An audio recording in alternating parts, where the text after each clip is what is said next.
네, 안녕하세요. 이제 6주 차죠. 6주 차에 튜터링을 하겠습니다. 일단 저번 시간에는 뭐 생산자 이론에 대해서 뭐 이것저것 배웠고, 이게 사실 가장 기본적인 생산자 이론이에요. 그래서 사실은 저는 이 뒤에 거는 많이 안 배웠는데, 이 앞에 이제 뭐 비용 극소화, 뭐 이윤 극대화 이런 것들이 중요한 개념이다 보니까 뒤에 거는 잘 안 하고 그냥 넘어갔는데 여기 이지용 교수님께서는 열심히 다루시는 것 같아서 일단 했습니다. 일단은 음,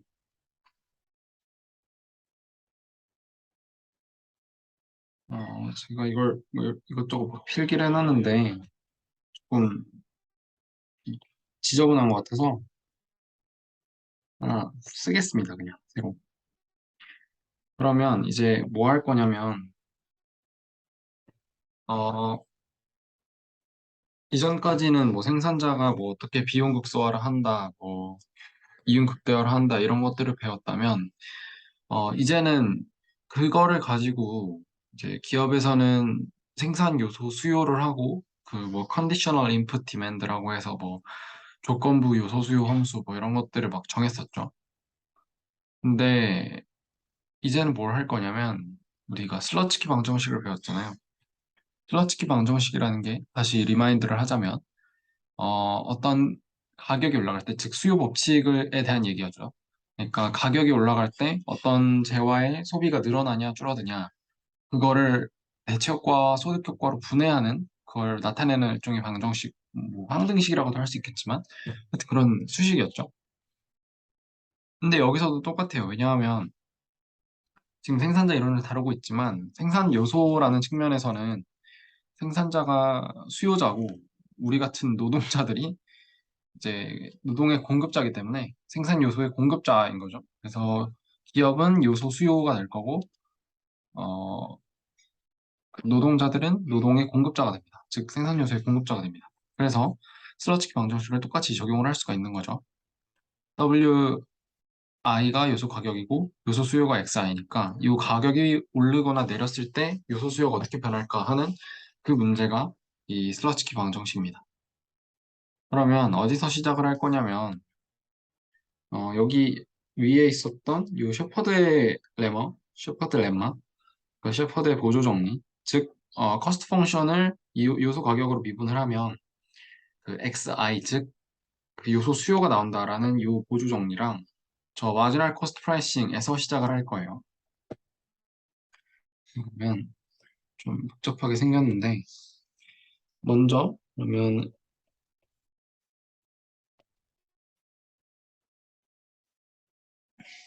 여기서 시작을 하겠습니다. 얘였죠? 자, 그러면 이제 요 부분을 이제 우리는 뭘 가지고 할 거냐면 왜냐하면 지금 요소 가격이 변했을 때 어떻게 변하는지를 보고 싶은 거니까 요소 가격으로 미분을 해줍니다. 미분을 해줘요. 그러면 얘는 그 반대로 쓸게요. 이렇게 될 거고 지금 다시 리콜을 해보자면 C 즉 코스트 펑션은 WRI 그러니까 다시 이 표현대로 쓰자면 WI들의 함수였죠. 그리고 Y까지 합쳐서 Y들의 함수인데 그러면 지금 이걸 WI로 미분을 한다는 뜻은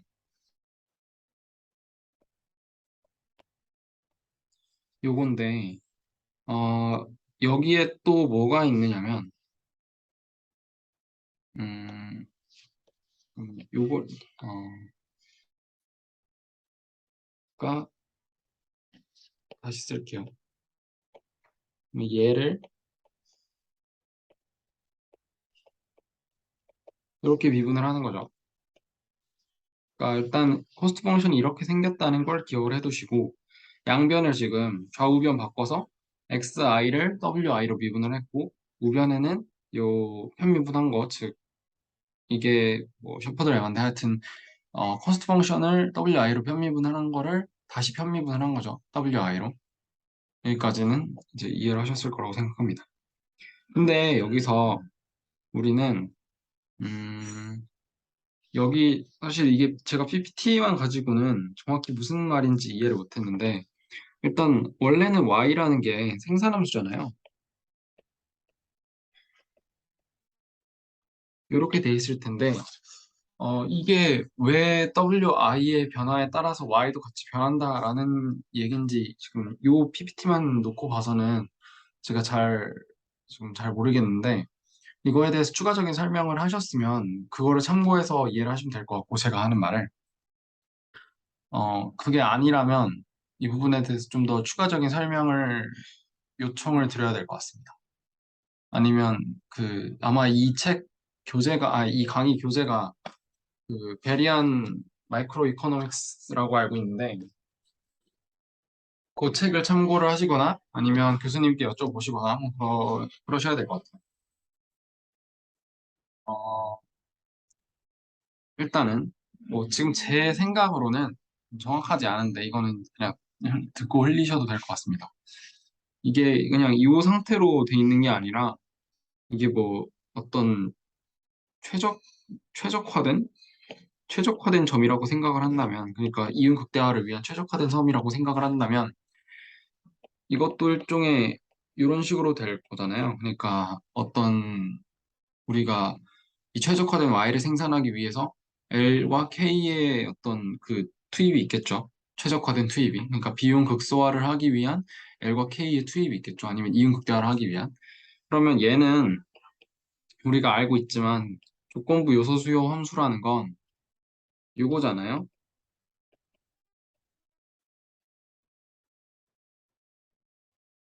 이런 식으로 해서 생각을 해보면 요 Y라는 얘는 지금 XI 스타잖아요. XI 스타니까 지금 최적화가 되어 있는 옵티멀한 상태인 건데 그 상태에서는 Y가 FLK라고 표현을 할 수 있긴 한데 그걸 좀 더 쪼개보면 저 L이랑 K라는 게 단순히 L과 K가 아니라 즉 노동과 자본이라는 게 아니라 걔는 어떤 생산량과 그 생산량을 제일 싸게 만들어낼 수 있는 노동과 자본의 조합이 바로 L스타 K스타가 될 거고 그것들은 결국 어디에서 결정이 되냐면 이 예산 제약식에서 결정이 되겠죠. 이게 뭐 예산 제약식이라기보다는 하여튼 얘를 극소화를 해야 된다는 그 점에서 결정이 되겠죠. 이것 때문에 지금 저번 시간 했었던 조건부 요소 수요라는 게 L0, K0라는 게 WRY의 함수였잖아요. 뭐 그렇게 생각을 하시면 지금 현재 최적화되어 있는 상태니까 요 XI라는 게 최적화되어 있는 상태니까 이걸 만들기 위해서는 L스타, K스타 일종의 조건부 요소 수요 함수가 필요하고 그러면 LK는 더 이상 상수가 아니라 그냥 일반적인 변수가 아니라 WRY의 함수가 되는 거죠. 이런 식으로.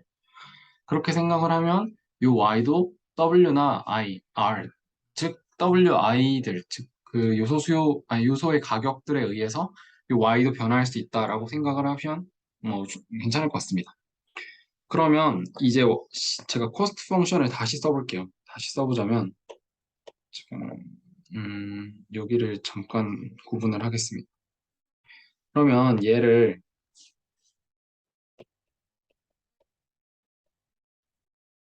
얘랑 이런 식으로 쓸 수가 있겠죠. 즉, 요소 가격들의 함수랑 생산량의 함수가 바로 코스트 펑션인데, 이 생산량 자체가 애초에 최적화되어 있는 애니까 다시 요소 가격들의 함수로 표현이 될 수 있다라고 쓸 수가 있겠습니다. 그러면 다시 원래 셰퍼드 레마로 돌아와서, 어, 지금xi라는 건 코스트 펑션을 wi로 미분을 한 거잖아요. 근데 그걸 우리는 한 번 더 wi로 미분을 하고 싶어요. 그러면, 어, 그, 합성함수 미분하는 그런 것처럼 어떻게 생각을 하시면 되냐면, 음, 일단은 지금 다시 써보겠습니다. 얘를 좀 밑으로 옮겨서.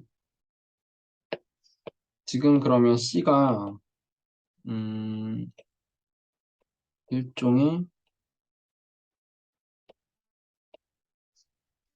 그리고,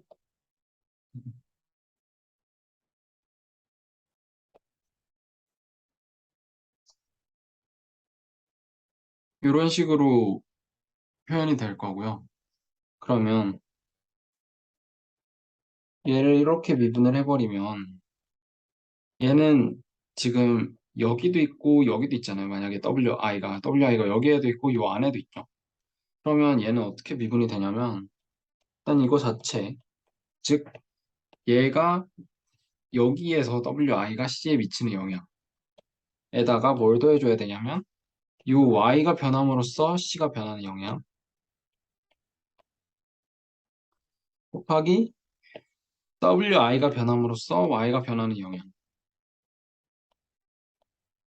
이렇게 해줘야겠죠.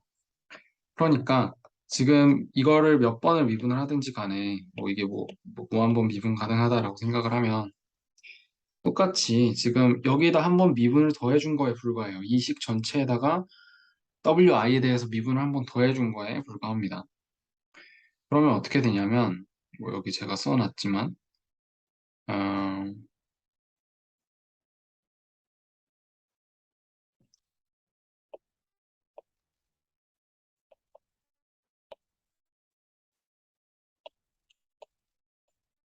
이렇게 되겠죠. 이 식처럼.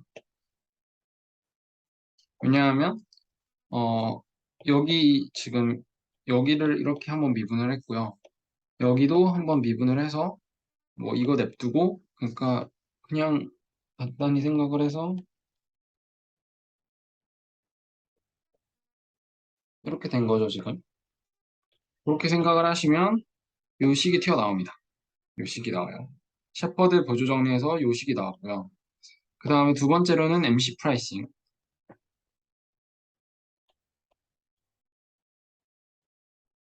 얘도 이제 WI로 미분을 할 수가 있습니다. 얘는 어떻게 하면 되냐면 얘도 똑같죠. 지금 P가 이런 식으로 되어 있고 이거를 미분을 합니다. 이거 첫 번째로 미분을 하면 이제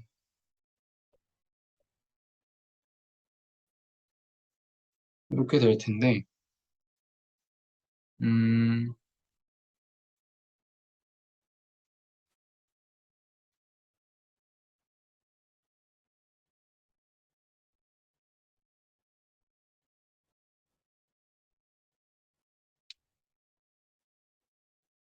아, 이거는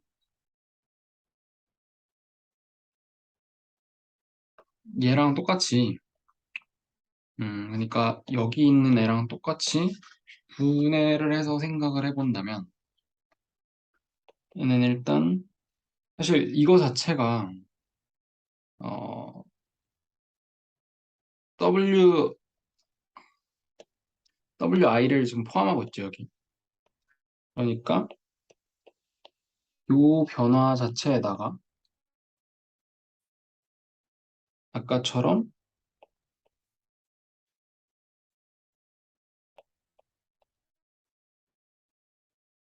이렇게 해주면 될 것 같습니다. 그러면 제대로 나오나요 지금?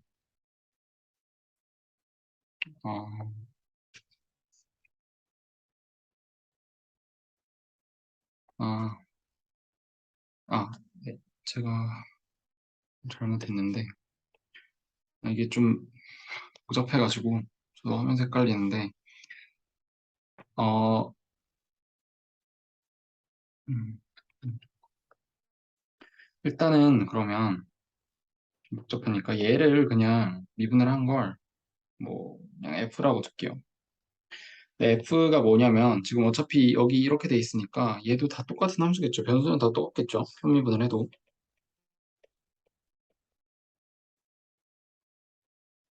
그러면 얘를 WI로 미분을 해버리면 이제 이렇게 될 거고, 아까처럼 똑같이 이렇게 되겠죠. 아까 요 위에서처럼 얘랑 똑같습니다. 여기. 얘랑 완전히 똑같은 논리입니다. 근데 우리가 F를, 지금 F가 이렇게 된다고 가정을 했으니까, 이걸 다시 쓰면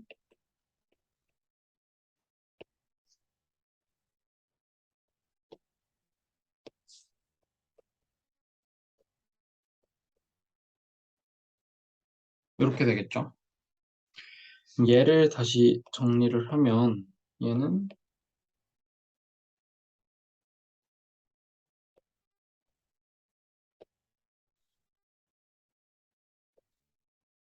이런 식이 나옵니다.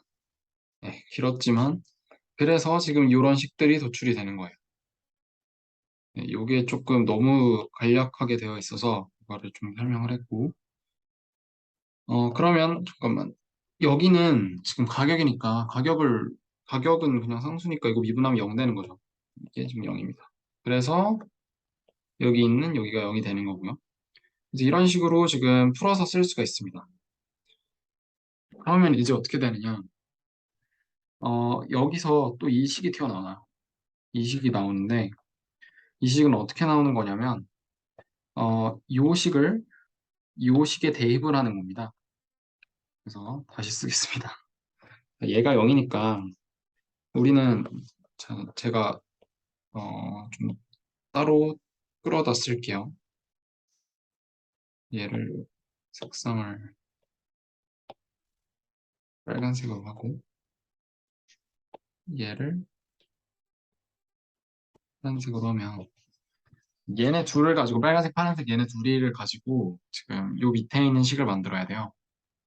그러면 파란색 식에서 우리는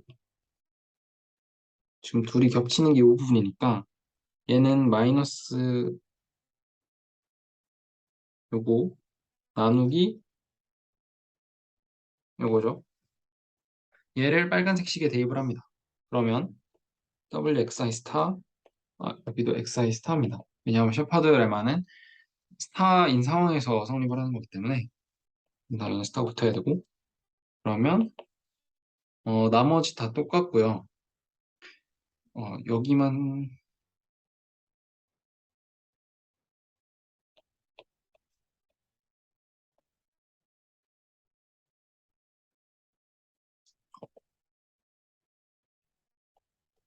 얘가 두 번 들어가니까 제곱을 해주고 지금 제가 뭐 한 거냐면 요거를 여기 이 자리에 대입을 한 거예요. 그러면 나누기 이렇게 되겠죠. 자, 요게 마지막 최종식입니다. 우리가 알고 싶은. 얘랑 똑같죠, 지금? 네, 똑같습니다. 그러면 이게 이제 우리가 알고 싶은 슬러치키 방정식이라고 볼 수가 있어요. 그럼 이걸 하나하나씩 쪼개서 살펴보겠습니다. 자, 얘는 뭐죠? 얘는 우리가 알고 싶은 거예요. 요소 가격이 하나 변했을 때, 한 단위 변했을 때, xi, 즉 각각의 요소에 대한 옵티멀한 수요가 얼만큼 변하느냐라는 얘기가 얘가 나타내고요. 그러니까 얘는 우리가 아는 슬러치키 방정식에서 이제 가격이 변했을 때 토탈 뭐라고 디맨드 XI에 대한 디맨드가 얼마나 변하냐는 얘기고요. 얘네는 이제 똑같은 거죠. 이거는 조금 개념이 다르기 때문에 그대로 1대1 대응은 안 되지만 하여튼 형태만 비슷하다는 점을 이제 가지고 가시면 되고요. 이제 하나씩 살펴보면 그러면 일단 지금 C라는 건 코스트 펑션이라는 건 이제 가격에 대해서 어 이것도 아마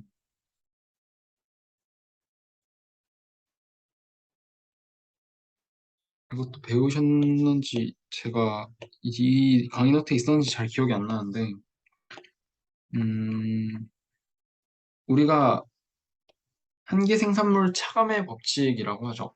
한계 생산물 체감의 법칙이라고 해서 이게 Y고, 뭐 예를 들어 생산 요소 노동이 하나 있으면 이게 이런 식으로 된다고 해요.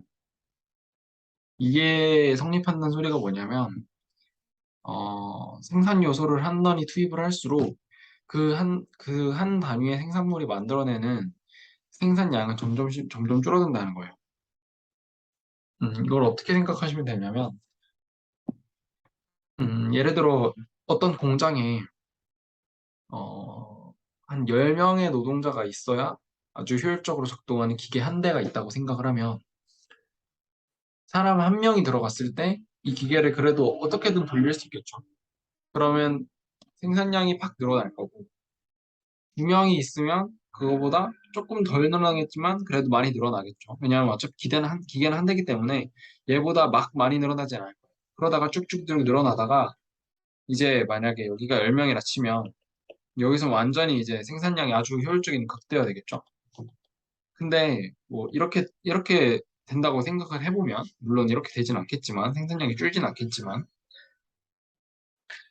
만약에 이게 10명이라 치면 기계는 한 대인데 기업에서 계속해서 노동자를 고용하기 시작하면 그 순간에 어, 이 기업의 입장에서는 기계는 한 대인데 어차피 기계는 한 대인데 이제 노동자가 점점 늘어나는 거예요. 그러면 노동자가 아무리 많아도 기계는 한 대이기 때문에 딱히 생산량에는 큰 변화가 없겠죠. 뭐 이런 개념입니다. 이게 그래서 한계 생산물 체감의 법칙. 한계 생산물이라는 건 말도 프로덕트라고요. 그다음에 뭐, diminishing 또는 뭐 decreasing 다 뭐 비슷한 말이니까 marginal 뭐 이렇게 생각을 하시면 되고 하여튼 지금 제가 얘기를 왜 했냐면 갑자기 이거는 cost function이라는 건 비용 함수잖아요. 비용 함수가 뭐냐면 어, 내가 어떤 한 단위는 아니고 y계의 그러니까 다시 설명할게요. cost function이 이렇게 생겼잖아요. 이렇게 생겼다는 얘기는 y라는 생산물을 만들기 위해서 나는 얼마만큼의 비용을 지불해야 되냐라는 얘기인데 그러면 이거를 얘랑 같이 생각을 해볼게요. y가 여기 있어요. y가 여기 있으면 이게 만약에 10이라 칠게요. 10이라 치면 이거를 만들기 위해서 나는 적은 양의 노동만 투입해도 얘는 어차피 아직 한개 생산물이 크기 때문에 적은 양의 노동만 투입해도 10개 만들 수 있겠죠. 그렇기 때문에 처음에는 코스트 펑션이 굉장히 느리게 증가합니다. 처음엔 느리게 증가하다가 나중에 가서는 한 이쯤 가서는 더 만들려고 하면 레이버가 갑자기 많이 늘어나야 돼요. 그러면 비용도 크게 늘어나겠죠? 그렇기 때문에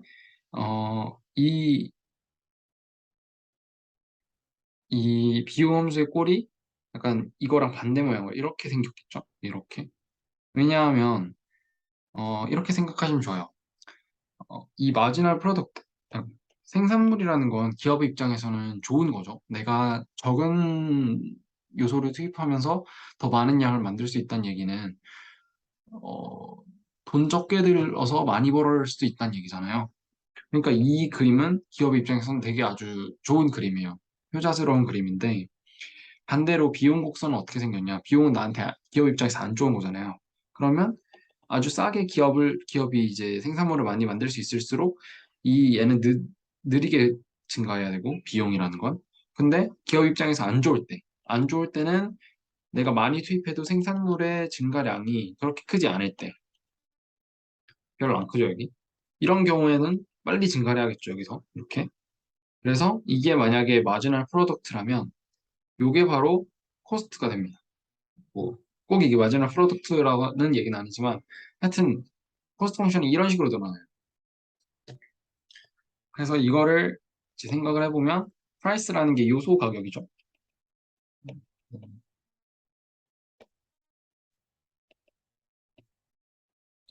얘가 요소 가격이니까, 어, 지금 제가 비용 곡선이 이렇게 생겼을 거라고 얘기했잖아요. 이렇게 생겼다는 얘기는 지금 이게 L이니까, L 입장에서는 이렇게 생겼겠죠. 왜냐하면, L은 조금씩 많이 늘어나도 초반에는 음, 이게 약간 프라이스라고 돼 있어서 헷갈리긴 하는데,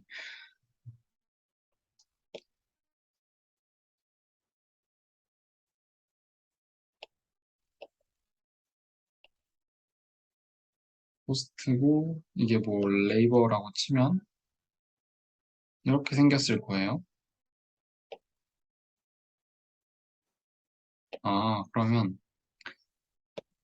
그러면, 이렇게 설명을 하겠습니다. 어, 이게 지금,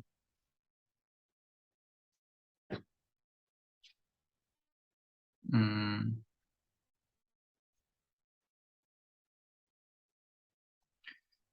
이거를 지우고, 어, 제가 잠시 늦어졌는데, 이 상태에서 그 비용 곡선을 이제 다시 머릿속으로 그려볼게요. 그러면 이 상태에서는, 비용 곡선이라는 게 레이버 한 단위를 늘리면 초반에는 많이 늘어나고 생산량이, 즉 코스트는 많이 안 늘어나고, 레이버가 많을 때는 이 투입량을 많이 늘려도 생산량이 많이 안 늘어나요. 즉 코스트는 크게 늘어납니다. 그 말인즉슨 뭐냐면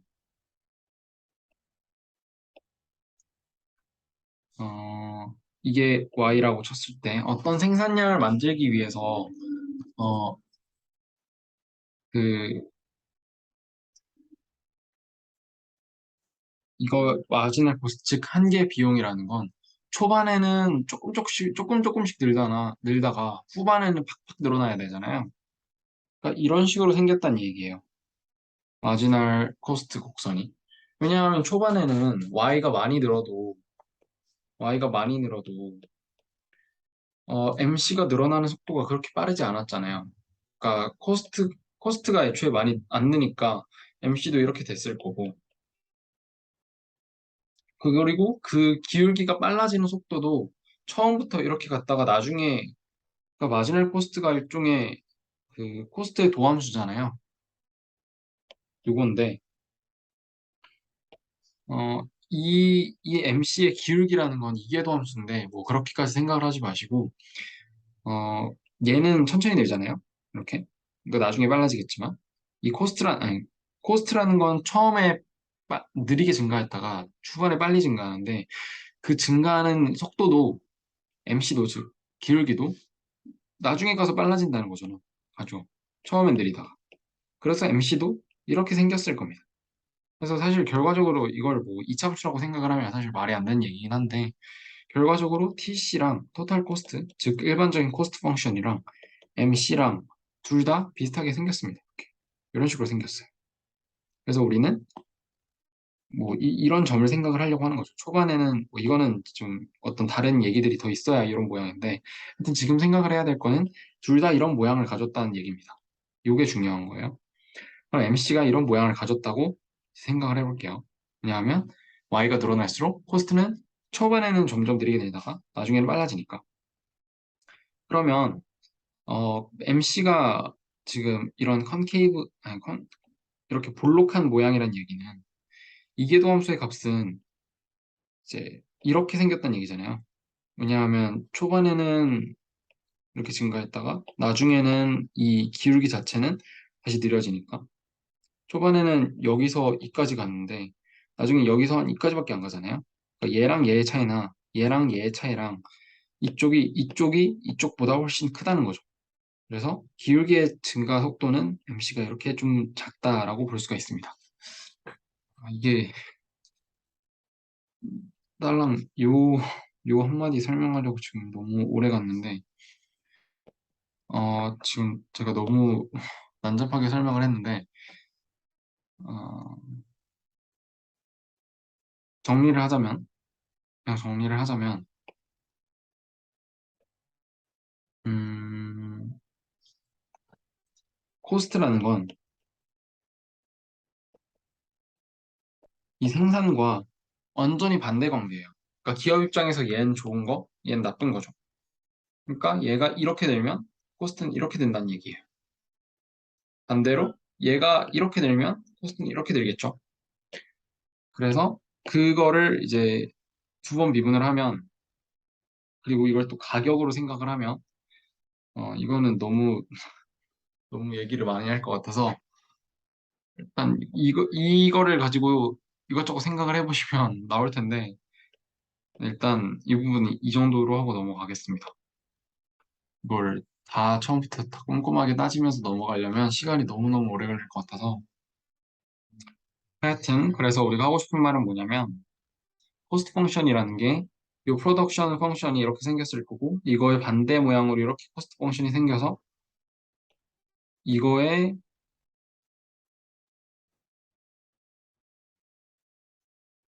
이게 도함수를 그리면, L에 대해서는 아마 똑같이 이런 식으로 나올 거예요.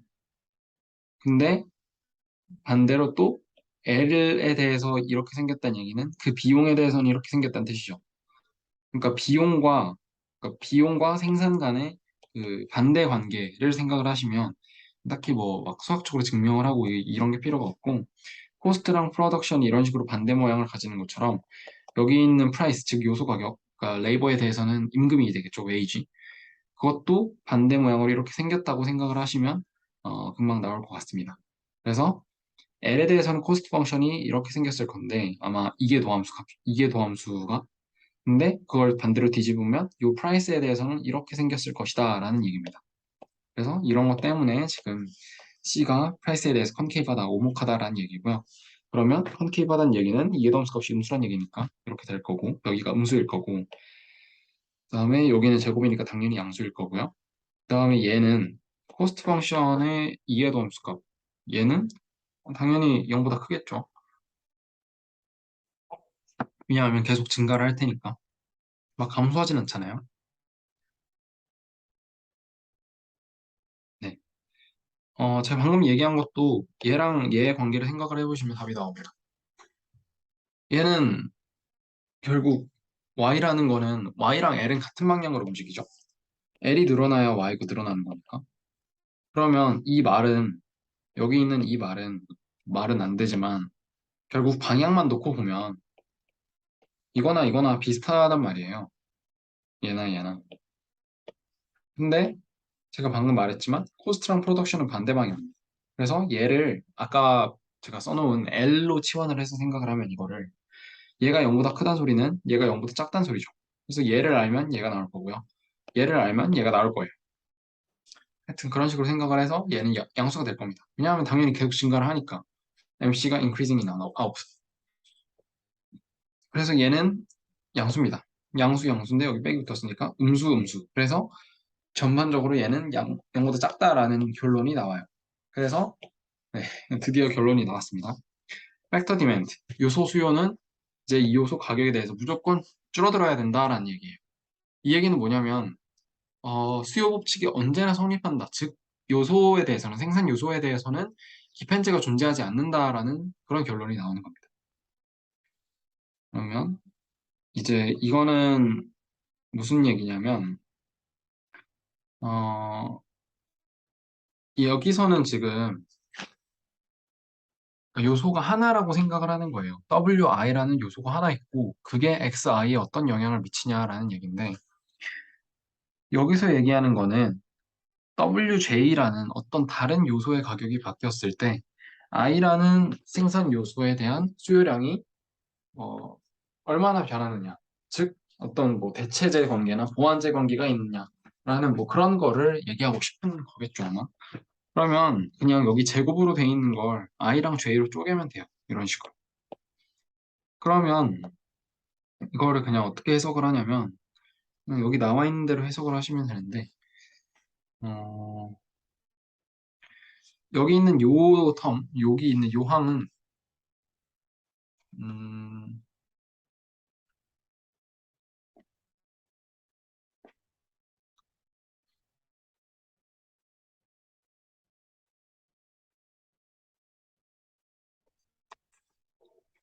여기 뭐라고 해야 될까요? 여기 나와 있는 대로 생각을 하시면 돼요. 그러니까 지금 요 항이 이걸 이렇게 쪼갤 수가 있겠죠? 이렇게 쪼갤 수가 있는데 이건 뭐냐면 얘가 xi였죠. 얘가 xi였고 얘가 그러면 그 yj에 대한 미분인 거니까 말 그대로 input j의 가격이 바뀌었을 때 input j의 가격이 바뀌었을 때 여기서 나타나는 애죠. 이게 isoquant toward input I. 그러니까 어떤 생산량을 고정시켜 놓고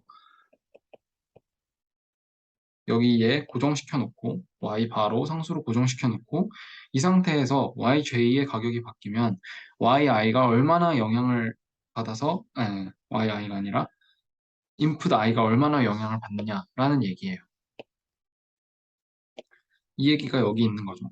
이걸 이렇게 분해를 하면 좀 더 보기가 쉽습니다. 그다음에 여기 있는 애는 뭐 그래서 이거를 이제 substitution effect 대체 효과라고 하고 이 대체 효과의 뜻은 뭐냐면 어떤 요소 가격이 한쪽이 바뀌었 두 개 있다고 생각을 하면 J라는 요소의 가격이 바뀌었을 때 그 요소 가격의 변화가 어떤 생산량을 그대로 유지를 했을 때 알서퀀트라고 하니까 지금 생산량을 그대로 하고 있을 때 그러면 가격이 이만큼 올랐으면 어, 지금 비용 극소화의 문제에서 바뀐 거잖아요. 지금 그 사고 회로가 어떻게 되는 거냐면 기업가 입장에서는 이거를 편하게 노동과 자본으로 생각을 할게요. 예를 들어 노동의 가격이 올랐다고 할게요. 지금 그러니까 임금이 올라왔어요. 임금이 올랐으면 나는 뭐 10개를 만들고 싶은데 원래는 노동자 3명과 기계 한 대로 이 10개를 충분히 만들어낼 수 있었어요. 이게 아이소퀀트의 한 점이었는데 이제 웨이지가 올라버려서 노동자 3명을 똑같은 비용으로 고용을 해서 10개를 못 만들어요. 즉 비용 극소화가 안 된다는 거예요. 그러면 이 상태에서 이 기업가는 생각을 하는 거죠. 노동자를 2명 정도 줄이고 기계를 한 대 더 도입해서 10개 만들면 되지 않을까라는 생각을 하는 겁니다. 그거를 생각을 요 수학적으로 표현을 한 게 여기 있는 이 대체 효과예요. 즉 어떤 input J의 price, 노동자의 가격이 변했을 때 아이소콘트 하에서 그러니까 같은 생산량을 만들기 위해서 이 기업가 입장에서는 다른 인풋, 즉 자본의 수요를 얼마나 늘릴까라는 얘기가 바로 여기 담겨 있습니다. 그다음에 얘는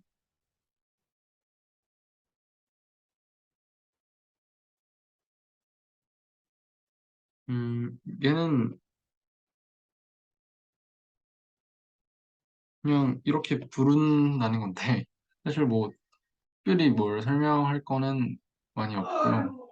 사실 이 부분은 이게 너무 간략하게 설명돼 있는 거긴 해요. 그래서 물론 뭐 교수님께서 다 설명을 해주셨을 테니까 자세하게 그게 아니라면 교수님께서도 설명을 제대로 안 해주셨으면 저한테 여쭤보셔도 되고 아니면 그 사실은 그 강의계획서에 그 이런 사람일 텐데 아마 요 사람이 쓴 미시경제학 교과서가 아마 제가 알기로는 그이 수업 강의계획서 교재로 아니 그 강의 교재로 참고하라고 되어 있거든요. 아마 제가 보기엔 이 PPT도 그 책에서 가져온 것 같아요. 그래서 이 부분이 잘 이해가 안 되시면 그 책을 보시는 게 좋습니다. 아니면 저한테 물어보시면 제가 대신 공부를 해서 알려드리겠습니다. 하여튼 이 부분은 스케일 이펙트라고 부르고요. 어, 얘는 이제 생산을 얼마나 바꾸느냐라는 말이에요. 그러니까 슬러치키를 다시 리마인드를 해보자면 우리가 대체 효과를 할 때는 음, 이게 생각보다 길어지는데 다시 제가 그려볼게요. 크게 그려서 이거를 사실 수학적으로 다 이해를 하려고 하시지 마시고 음, 예를 들어 이게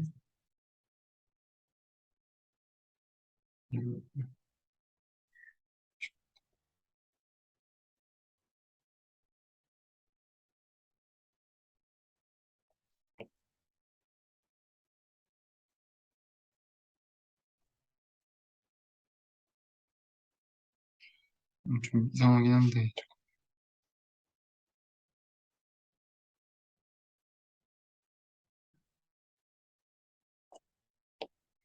음, 그림이 안 그려지네.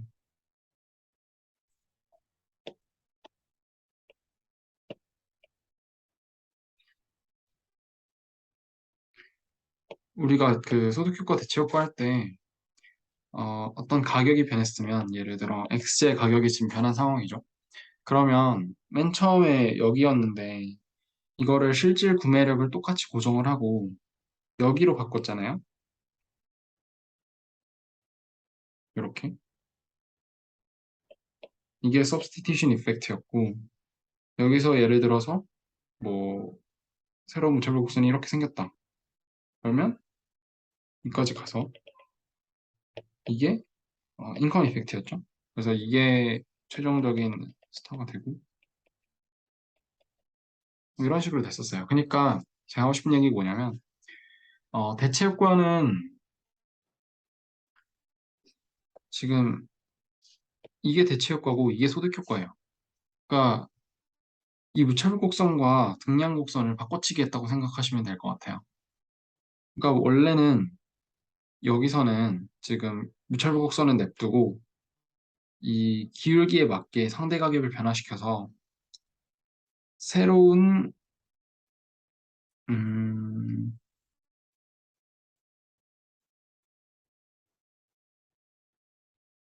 무차별 곡선을 그대로 두고 그 다음에 이 비율을 바꿔서 아, 그냥 이렇게 안 하고 그냥 저기 시- 여기로 돌아가서 설명을 하는 게 빠를 것 같습니다. 자, 여기서 다시 슬러치기가 좀 어려워서 저도 헷갈리고 제가 헷갈리면 듣는 사람도 헷갈리니까 시간이 좀 걸려도 하겠습니다. 여기서 다시 대체 효과와 소득 효과를 보면 지금 원래의 소득이 여기였잖아요. 여기였는데 결과적으로 뭘 하고 싶은 거냐면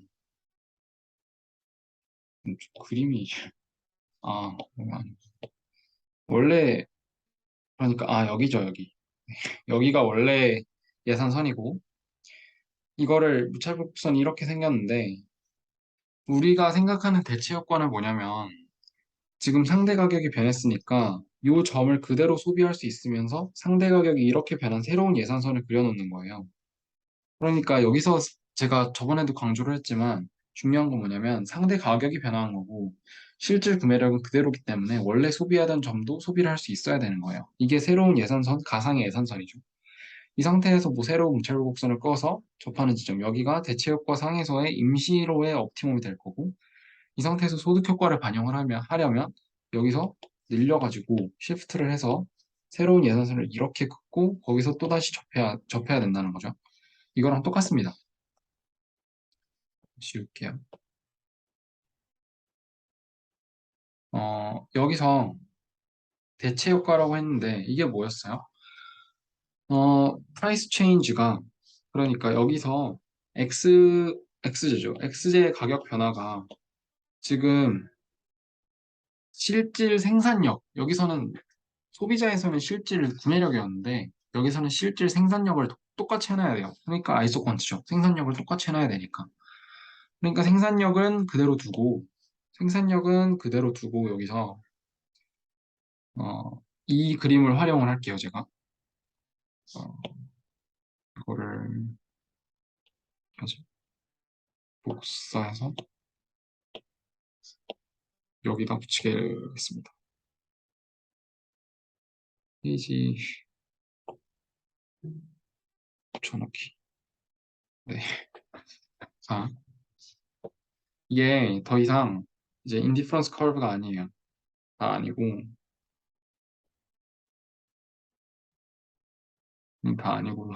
다 아니고, 이제 얘는 인디퍼런스 커브가 아니라 아이소컨트입니다.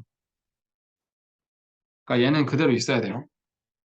여기가 맨 처음 점이고, 얘는 그대로 있어야 되고 지금 상대 가격이 변한 거예요.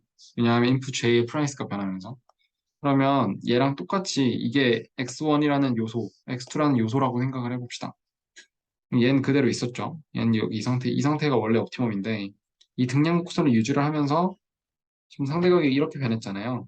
그러니까 등량 곡선을 유지하면서 지금 헷갈리는 게 뭐냐면 여기서는 이 점을 그대로 유지를 했지만 이 점을 유지를 하면서 새로운 예산선을 그어서 무차별 곡선을 변화시키는 방향이었지만 지금은 그러면 안 돼요. 지금은 등량 곡선을 그대로 유지하면서 예산선을 바꿔야 되는 상황이에요. 그러니까 이 점을 지나게 예산선을 끄면 안 되고 이 아니 등량 곡선을 지나게 아니면 아니, 접하게 정확히는 접하게 요 길기에 어, 그 비용 등 비용선이라고 하죠. 요거 요게 같은 점 그거를 그어줘야 되는 겁니다. 그러니까 이런 식으로 그어지겠죠. 등 비용선이.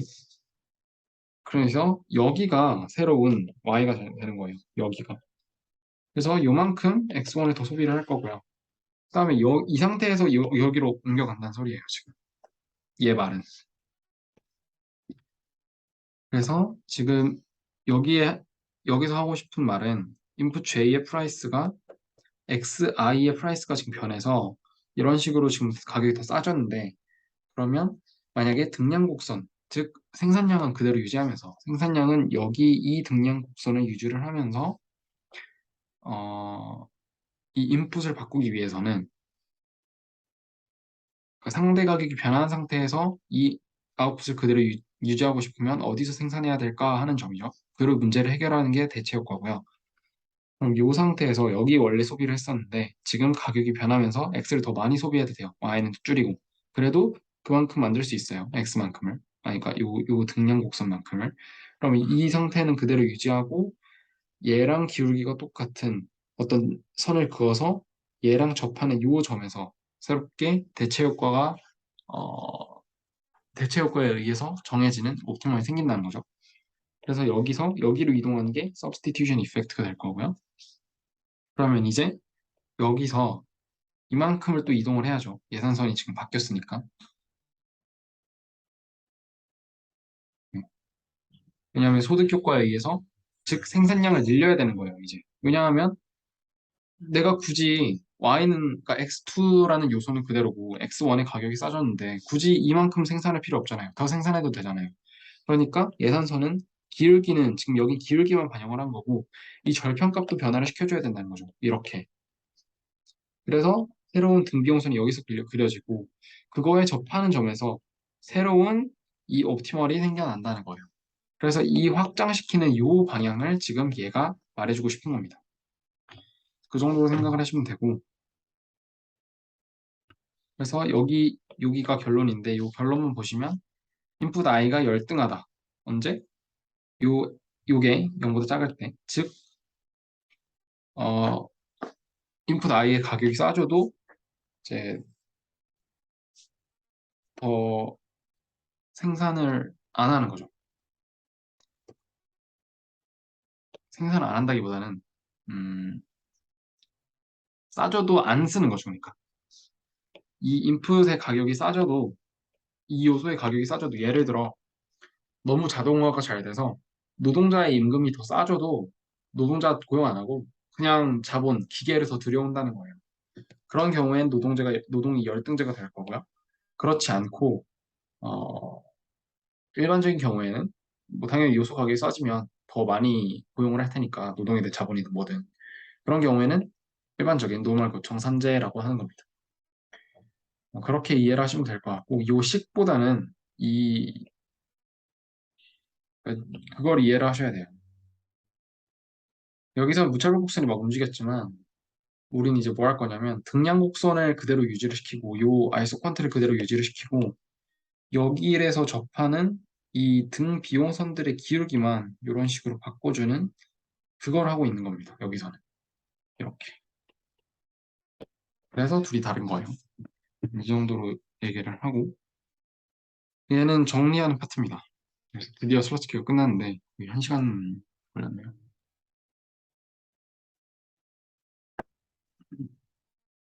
그래서 결과적으로 뭐냐면 일반적으로는 어떤 한쪽에 요소 가격이 올라가면 나머지 한쪽을 더 투입을 해가지고 얘는 줄이고 얘는 늘려서 비용을 더 줄이려고 하는 거죠. 당연히.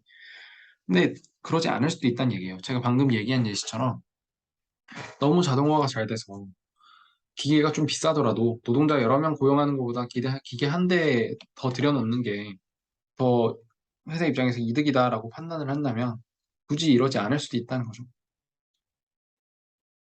어, 그래서 뭐 이런 경우도 있다라는 얘기고요.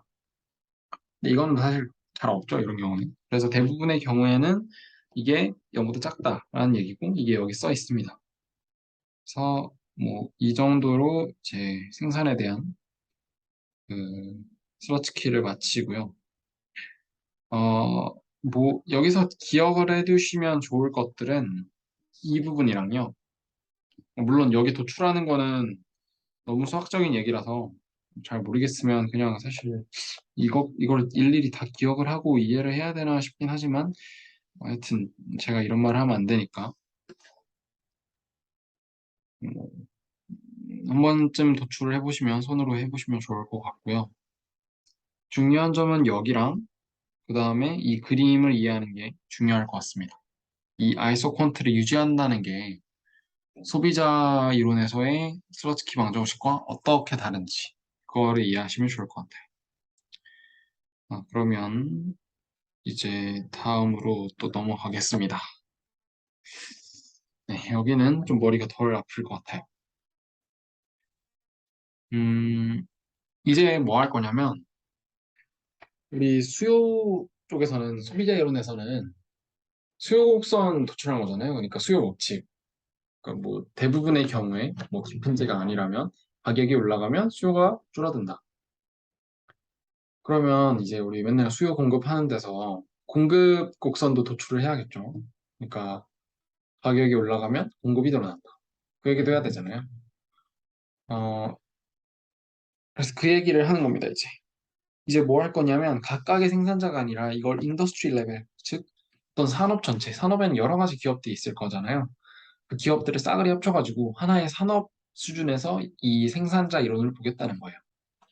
그러면 하나의 가정이 뭐냐면 이제 우리 기업들 각각에 대해서는 이 CRS가 좀 되게 이상적이라기보다는 조금 아주 특이한 케이스죠. 딱 내가 넣은 만큼 생산량이 튀어나온다는 얘기는 조금 웃기잖아요. 근데 이거를 되게 다 합쳐보면, 대충 얼추 비슷하게 나온다라는 얘기예요. 뭐, 그거는 뭐, 좀 어느 정도 그래도 합리적이죠. 왜냐하면 한 개 기업 입장에서는 엄청 기술이 발달해가지고 좀만 넣어도 팍팍 튀어나올 수 있지만 그게 사실 산업 전체에 미치는 영향은 그 기업이 막 그 산업 전체에 막 거의 막 50% 70%가량의 그 시장 지배력을 가진 엄청난 대기업이 아닌 이상 산업 전체에 미치는 영향은 그래도 미미하거든요. 그 기업이 아무리 기술이 좋고 뛰어나다고 해도 다른 기업들이랑 다 합쳐봤을 때 산업 전체 수준에서는 그렇게 막 영향력이 크지 않거든요. 그래서 우리는 이제 앞으로 어떤 인더스트리 레벨, 산업 전체에서는 이제 CRS를 생각을 합니다. 그래서 approximate, 그러니까 근사치로 우리 CRS를 사용을 하겠다라는 얘기고요. 그러면 이제 이런 프로덕션 펑션, 여기서 중요하게 보실 점은 마켓 프로덕션 펑션이라는 거예요. 마켓 프로덕션 펑션이 뭐냐? 우린 지금까지 firm의 프로덕션 펑션을 봤잖아요. 그러니까 어떤 기업이 가진 생산 함수죠. 근데 이제는 이제 산업 전체에 대한 생산 함수를 보는 거예요. 산업 전체. 그게 마켓이고, 그거는 CRS를 따른다라고 할 수가 있는 거고요. 그러면 이제 우리가 알고 싶은 건 컨디셔널 팩터 디멘트. 그러면 만약에 CRS를 따르면 이 요소 수요는 어떻게 되느냐?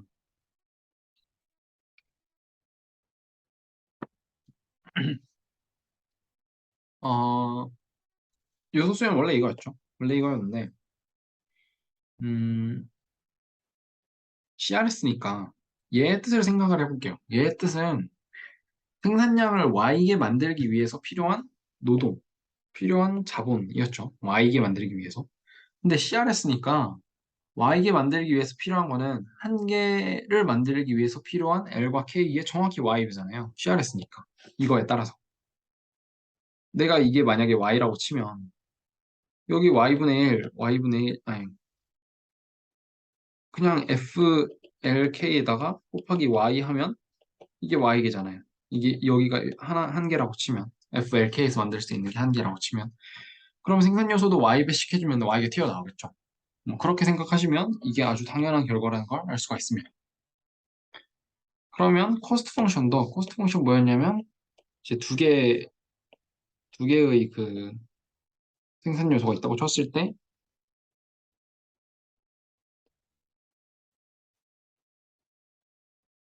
이거였죠. 그러니까 얘도 Y를 앞으로 끄집어내면 코스트 펑션도 이렇게 표현할 수가 있습니다. 그러면 여기서 중요한 하나 사실이 도출이 됩니다. 얘는 Y죠. 그러면 이 코스트 펑션이 Y 곱하기 어떤 상수꼴로 표시가 된다는 소리는 마지널 코스트, 즉 생산량을 한 단위 늘리면 늘릴수록 드는 비용이 항상 일정하다는 소리예요. 뭘로? C의 RWR1 한 개 만들 때의 비용이 한 개 더 만들 때에 드는 비용이 바로 마지널 코스트가 된다는 소리예요. 음, 그러면 우리 아까 맨 위에서 좀 됐지만 MC 프라이싱이라는 걸 배웠었죠? 즉 P는 MC란 소리예요. P는 MC란 소리가 뭐냐면 가격이 MC 수준에서 결정이 된다라는 뜻이기도 하지만 MC는 P랑 같다라는 소리이기도 해요. 이게 무슨 말이냐면 공급 곡선이 어 그러니까 이걸 이렇게 보면 가격이 마지널 코스트랑 같은 점에서 형성이 된다라고 생각할 수도 있지만 반대 방향으로 생각을 해보면 이거는 개별 기업 또는 어떤 산업에서의 마지널 코스트잖아요. 이건 무슨 말이냐면 어떤 개별 산업이나 개별 기업이 그 산업 또는 기업의 마지널 코스트가 가격과 똑같도록 생산량을 이런 조건 하에서 결정하겠다라는 얘기이기도 해요. 그러니까 이 조건을 만족하게 Y를 결정을 하겠다는 소리죠. 그러면 이 말은 무슨 소리예요? 가격이 MC랑 같을 때 Y를 만들겠다. Y를 생산하겠다라는 소리잖아요. 그러면 가격이 MC일 때, 즉, 이렇게 수요 공급 평면에서 이게 P고 여기가 Q니까 여기를 결정하는 게 MC란 소리고 MC가 P랑 같을 때 Q를 또는 Y를 생산을 하겠다는 소리잖아요. 그러면 곧 MC, 마지널 코스트라는 조 함수 또는 곡선이 기업의 또는 산업 전체의 생산 함수가 된다는 거죠. 또는 공급 곡선이 된다는 소리예요. 공급 곡선. 근데 이 경우에서는 지금 산업 전체의 MC가 어떤 상수로 고정이 돼 있었잖아요. 그러면 우리는 어떻게 쓸 수 있냐면 P가 일종의 C, 또는 MC, 컨스턴트라고 쓸 수가 있겠죠. 그러면 공급 곡선이 이런 식으로 그려집니다. 그러면 지금 supply is perfectly elastic. 얘는 완전 탄력적이라는 소리예요. 왜냐하면 완전 탄력적이라는 소리가 뭐냐? 가격이 이만큼이라도 올라가면 갑자기 공급을 하나도 안 한다는 소리예요. 공급을 안 해. 조금이라도 내려가도 안 해요. 이게 완전 탄력적이라는 소리죠. 너무 탄력적이라서 정확히 여기서는 엄청 많이 공급을 해주다가 조금이라도 내려가거나 올라가면 아예 안 해버려요. 그럼 변화폭이 너무너무 크죠. 거의 무한대에 가깝겠죠. 그래서 이게 완전 탄력적이다 라고 얘기를 하면 되고 이제 그러면 우리 이퀄리브리엄 즉 균형이라는 개념에 대해서 이제 얘기를 합니다. 이거 뭐냐면 공급곡선 나왔고 수요곡선 우리 배웠으니까 둘이 같은 데서 균형이겠네 라는 소리예요. 어디 나와 있냐? 여기 나와 있죠. Y 이건 공급이고 DP는 수요곡선이죠. 공급과 수요가 만나는 지점에서 마켓 클리어링 시장이 청산된다는 소리예요.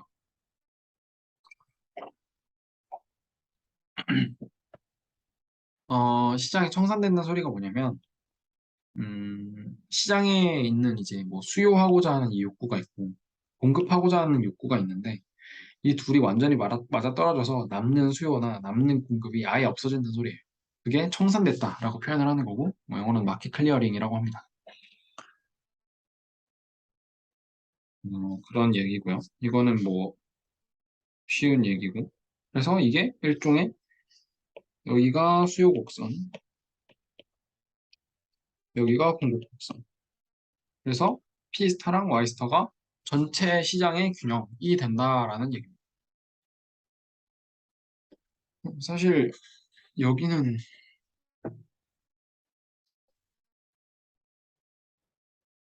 무슨 얘기를 하고 싶은지 잘 모르겠는데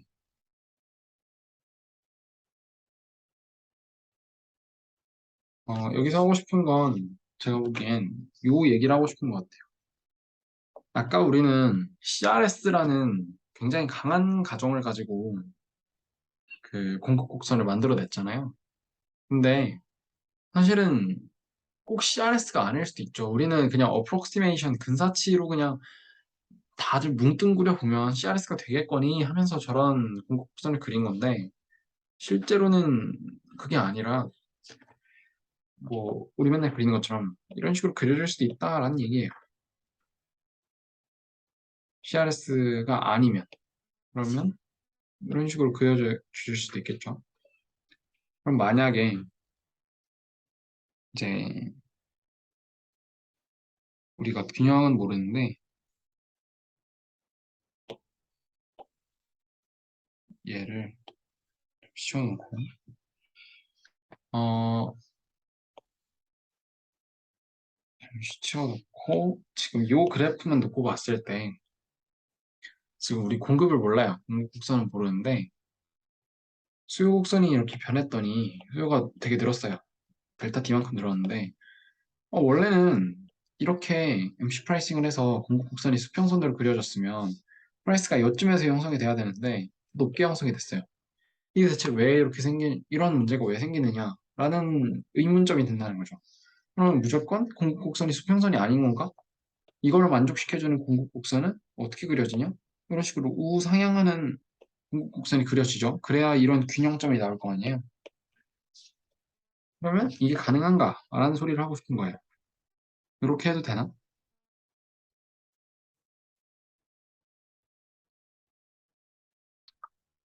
어,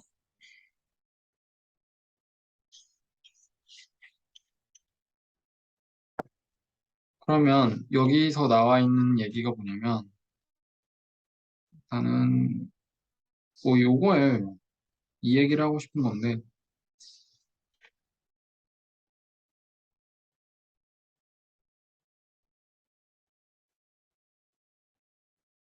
어, 이 상황에서는 지금 얘랑 얘가 주어져 있고 얘를 모르잖아요. 그러면 얘네 세 개를 가지고 셋 중에 두 개를 알면 나머지 하나도 뭐 유추할 수 있다. 뭐 대충 그런 내용인 것 같은데 정확하게는 저도 딱 요것만 봐서는 이게 갑자기 왜 튀어나왔는지 맥락상 잘 모르겠습니다. 하여튼 그림만 놓고 보면 수요 곡선은 많이 움직였고 이만큼 움직였고 결과적으로 나타난 그 균형 생산량 또는 거래량의 움직임은 이만큼이죠. 이만큼. 근데 공곡선을 이런 식으로 그려보면 많이 안 늘었죠. 그래서 뭐 이런 관계가 성립한다라는 얘기인데 사실 여기가 좀 더 중요합니다. 가격 탄력성. 탄력성이란 개념이 되게 많이 쓰이는데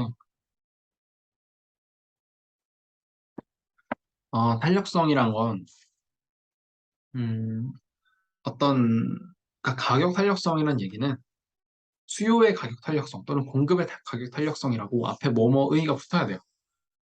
여기 나와 있지만 ratio of percentage change in demand supply and percentage change in price.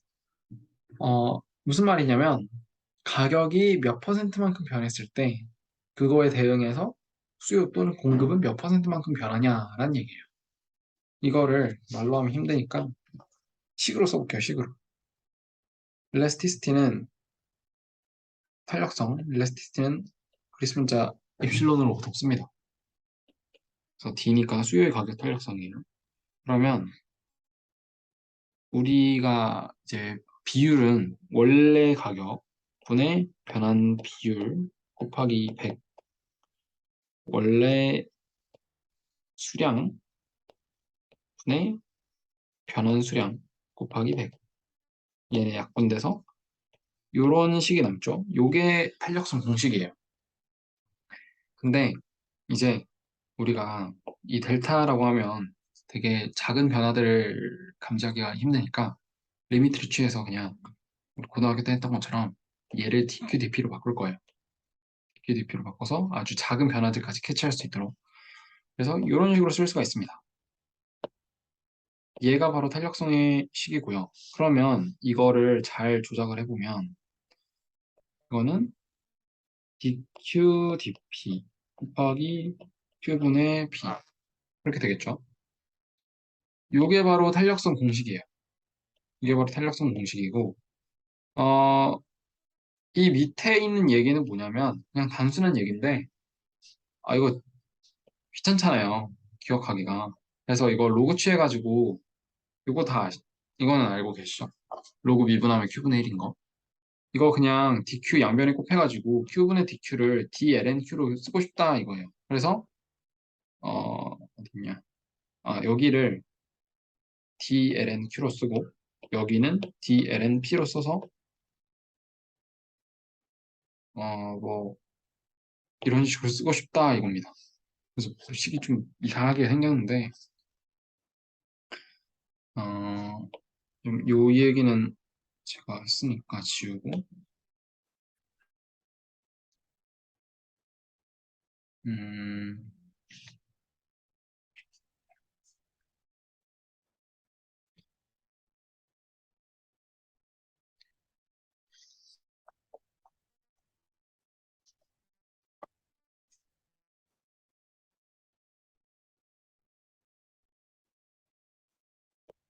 일단은 요 밑에 거는 또 다른 얘기라서 일단 탄력성에 대해서 제가 방금까지 얘기한 것들을 잘 기억을 해 놓으시면 좋고 특히 로그 요거 요거 맞나요? 네. 요게 탄력성의 공식이다라는 거는 아주 유용하게 쓰이기 때문에 기억해 두고 계시면 좋습니다.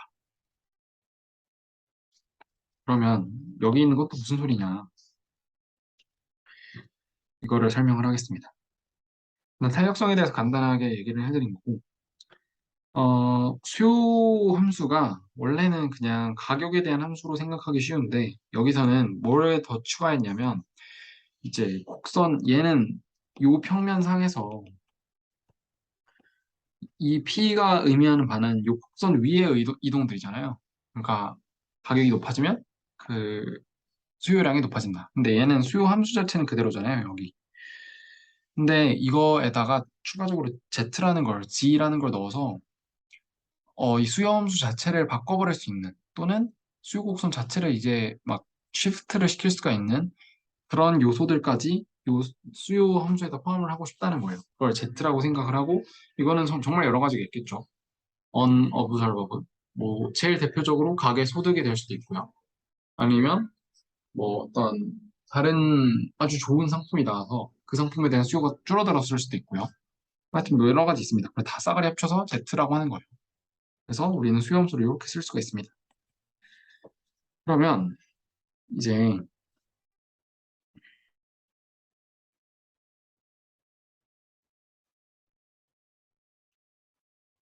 우리가 얘를 전미분을 합니다. 전미분을 하면 얘는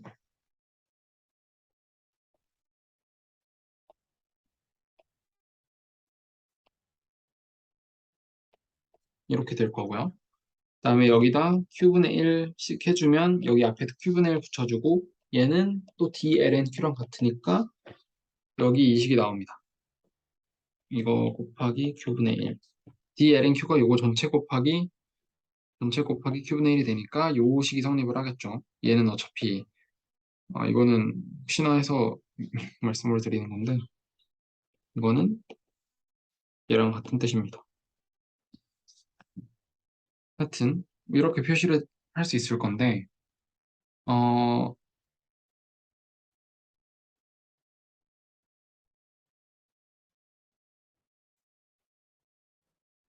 얘는 뭐 그대로 쓰시면 되고요. 여기는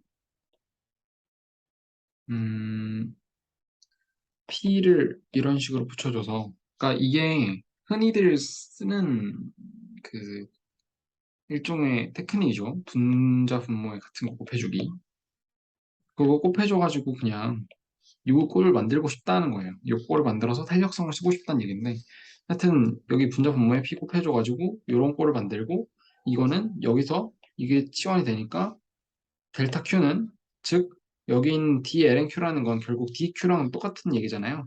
DQ랑 똑같은 얘기고, 이 Q가 변화한 양은, 델타 Q는 여기 있는 입실론 탄력성, 수요의 탄력성에다가 가격이 변한 거 곱하기 이 뭐야, 수요 함수 자체가 변한 거, Z 때문에. 그거 두 개를 합치면 이제 가격 탄력, 아니, 그 수요량의 변화가 된다라는 얘기인데, 사실 얘는 좀 부가적인 얘기고요. 얘가 없다고 가정을 하더라도 요거는 기억을 해두시면 좋습니다. 이건 아주 유용하기도 하고 중요한 개념이기 때문에, 생산량이 아니라 거래량이라고 해야 되나요? 하여튼 시장에서 거래되는 이 Q 또는 수요량의 변화는, 델타 Q는 요 수요의 가격 탄력성에다가 가격 변화를 곱하면 그거 자체가 이 수요량 자체의 변화가 된다라는 걸 기억을 해두시면 좋고요. 거기에다가 이 수요 곡선이 자체가 변화할 수 있는 이 요소들을 더해주면 또 이만큼 또 늘어난다는 소리입니다. 그래서 아까 이 얘기를 왜 했냐면, 만약에 우리는 이게 지금 궁금한 거죠. 지금 우리가 드러난 거는 탄력성은 뭐 만약에 알고 있다고 가정을 한다면 탄력성을, 시장 전체의 탄력성을 알고 있다고 쳐요. 이걸 알아요. 그러면 우리가 시장에서 볼 수 있는 건 뭐냐면 이 가격의 변화와 수요량의 변화죠. 그러면 우린 뭘 할 수가 있냐면 이거 가지고 수요 곡선이 어떻게 변화했는지 델타 D를 알 수 있다는 소리예요. 왜냐하면 사실 이 곡선 상의 이동은 좀 뻔하잖아요. 가격이 올라가면 수요량이 줄어든다. 이거 되게 당연한 소리인데 여기에다가 이게 중요한 얘기죠. 이거는 사실 모형 자체에서는 찾기가 힘들거든요. 왜냐하면 수요곡선이 뭐 때문에 변했는지, 얼마나 이동했는지, 시프트를 했는지, 그거는 사실 찾기가 힘든데, 요거를 좀 이용을 하면 이게 그래도 어느 정도 변했는지를 알 수 있다라는, 알 수, 할 수 있게 해주는 그런 척도의 기능을 한다는 소리예요. 그래서, 어,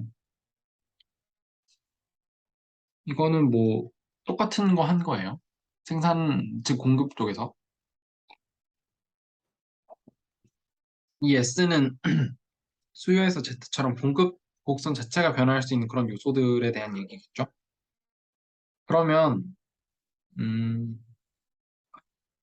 그러니까 생산량이 변하고 수요량이 변하면 그 둘이 같아져야 이퀄리브리엄이잖아요. 균형이잖아요. 그러니까 얘랑 얘랑 같아야 되는 거죠. 다르면 안 되죠. 균형에서. 사실 이게 같아지는 쪽으로 움직일 거고 시장이. 그래서 얘네 둘이를 더 해버리면 이런 식이 나옵니다. 이거는 걔까지 아니니까.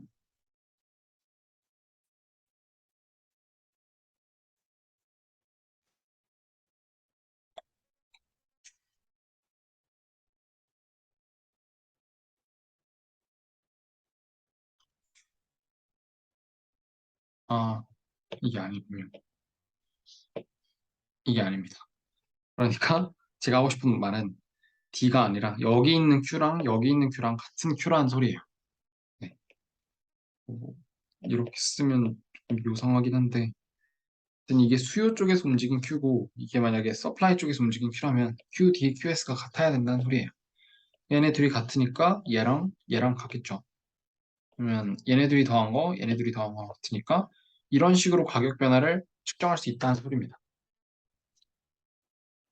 그래서 이것도 그냥 대입을 한 거에 불과한 얘기고요.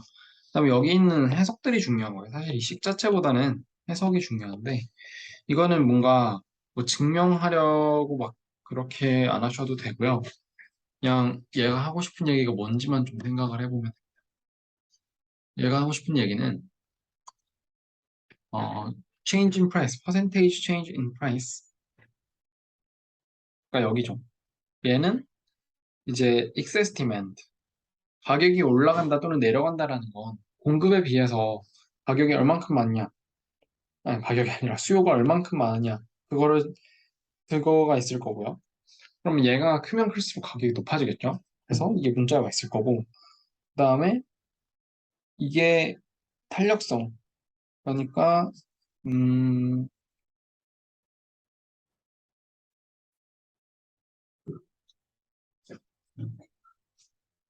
이 차이가 크면 클수록, 그러니까 공급의 가격 탄력성 높고 수요의 가격 탄력성 낮으면 그 가격 자체의 변화는 그렇게 크지 않겠죠.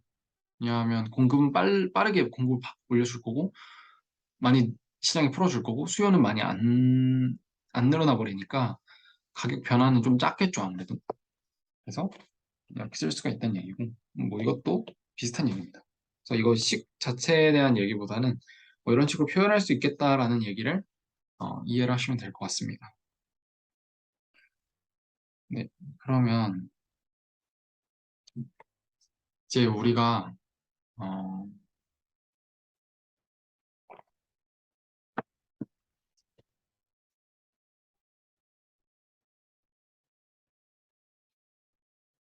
무슨 얘기를 할 거냐면 마지막으로 생산 요소 시장에 대해서 얘기를 하겠습니다. 지금까지는 계속 생산물 시장에 대해서 얘기를 했고 생산 요소가 들어간 거는 생산물을 만들어내기 위해서 요소를 뭐 수요하고 요소 가격이 어떻게 변하면 뭐 요소 수요가 어떻게 변하고 이런 것들을 얘기를 한 거잖아요, 지금까지는. 어,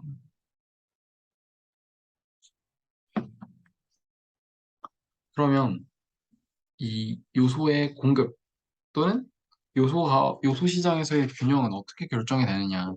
뭐 그런 것들도 생산자 입장에서는 중요한 개념이라고 해야 될까요? 하여튼 중요한 거겠죠. 생산자 입장에서.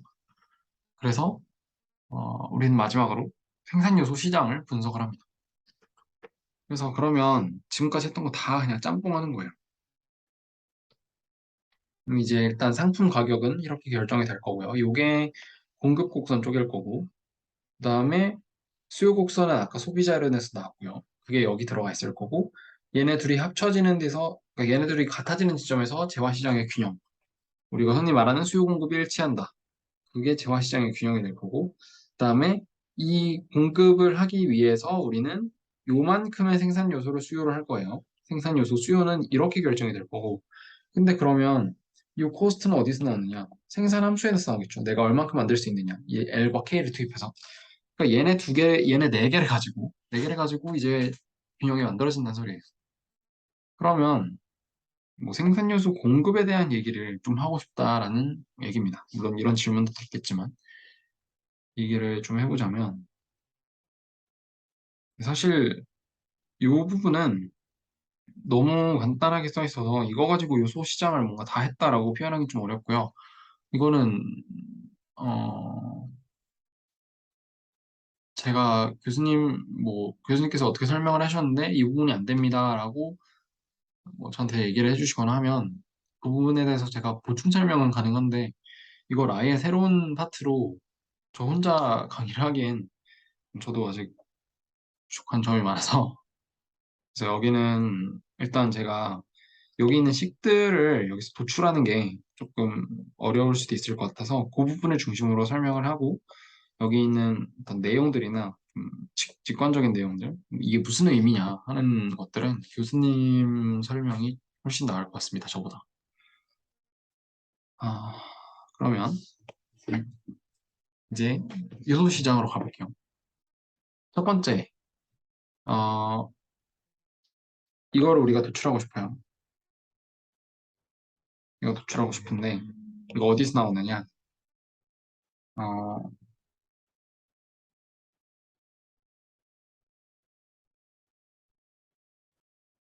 제가 지금 하고 일단 좀 왔다 갔다를 하겠습니다. 일단 컨디션 1이 뭐였냐면 이거를 1번, 얘를 2번, 얘를 3번이라고 하겠습니다. 붙이니까. 그러면 1번에 대해서 생각을 해보자면, 컨디션 1이 뭐냐면, P는 MC예요. 이거네요. 그러면 우리가 지금 여기서 CRS를 가정을 한다고 했으니까, 요 MC는 뭐가 될 거냐면, 여기 나와 있는 대로 이렇게 되겠죠. 이게 MC고. 그러면 이제,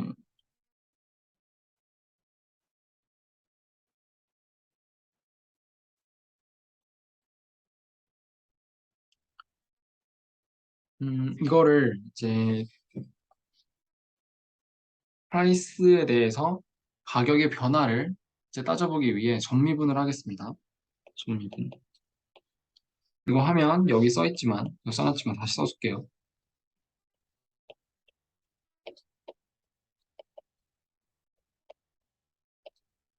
이렇게 되겠죠. 근데,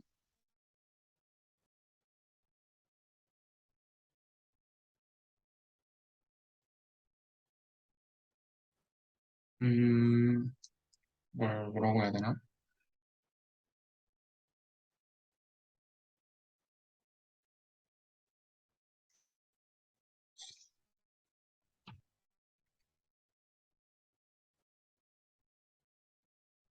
음,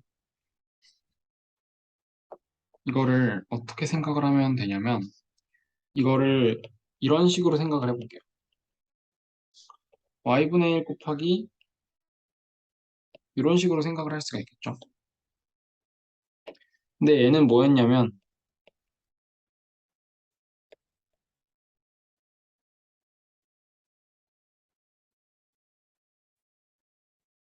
얘였잖아요. 그러면 다시 써서 dp는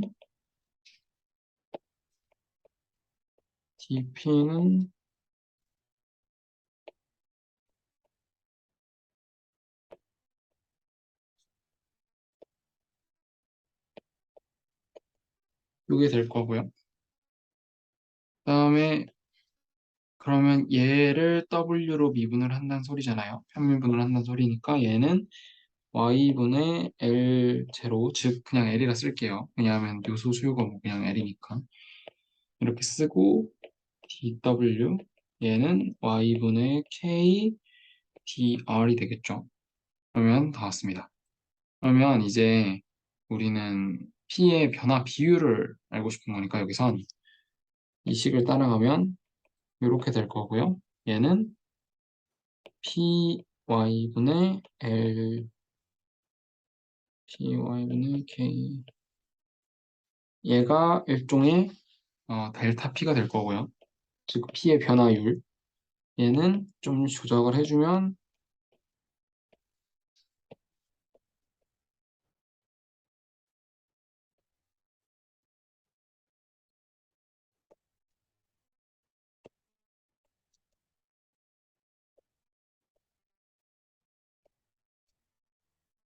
이렇게 됩니다.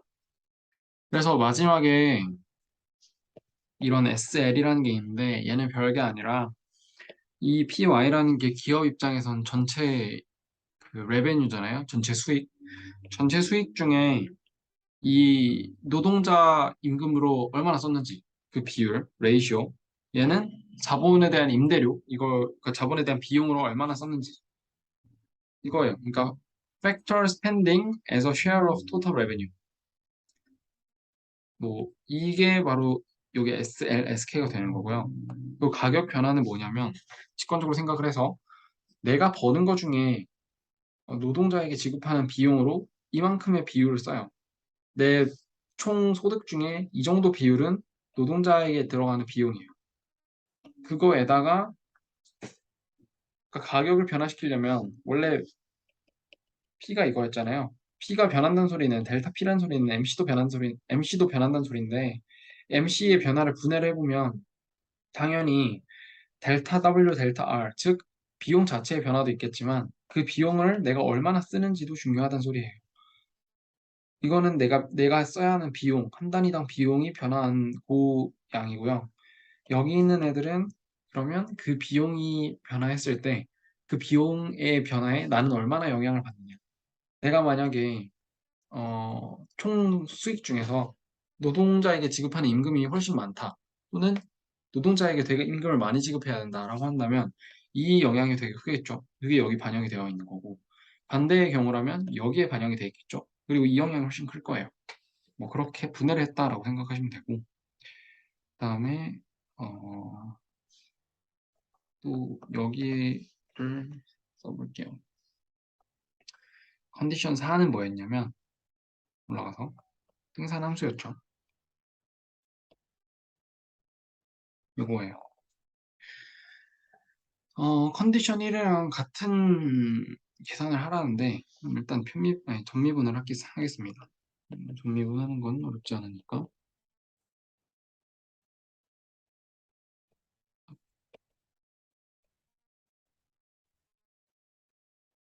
이렇게 되겠죠? 음, 근데 이게 지금 똑같이 된다고 하는데 일단 얘를 y로 나눠줄게요. y로 나눠주면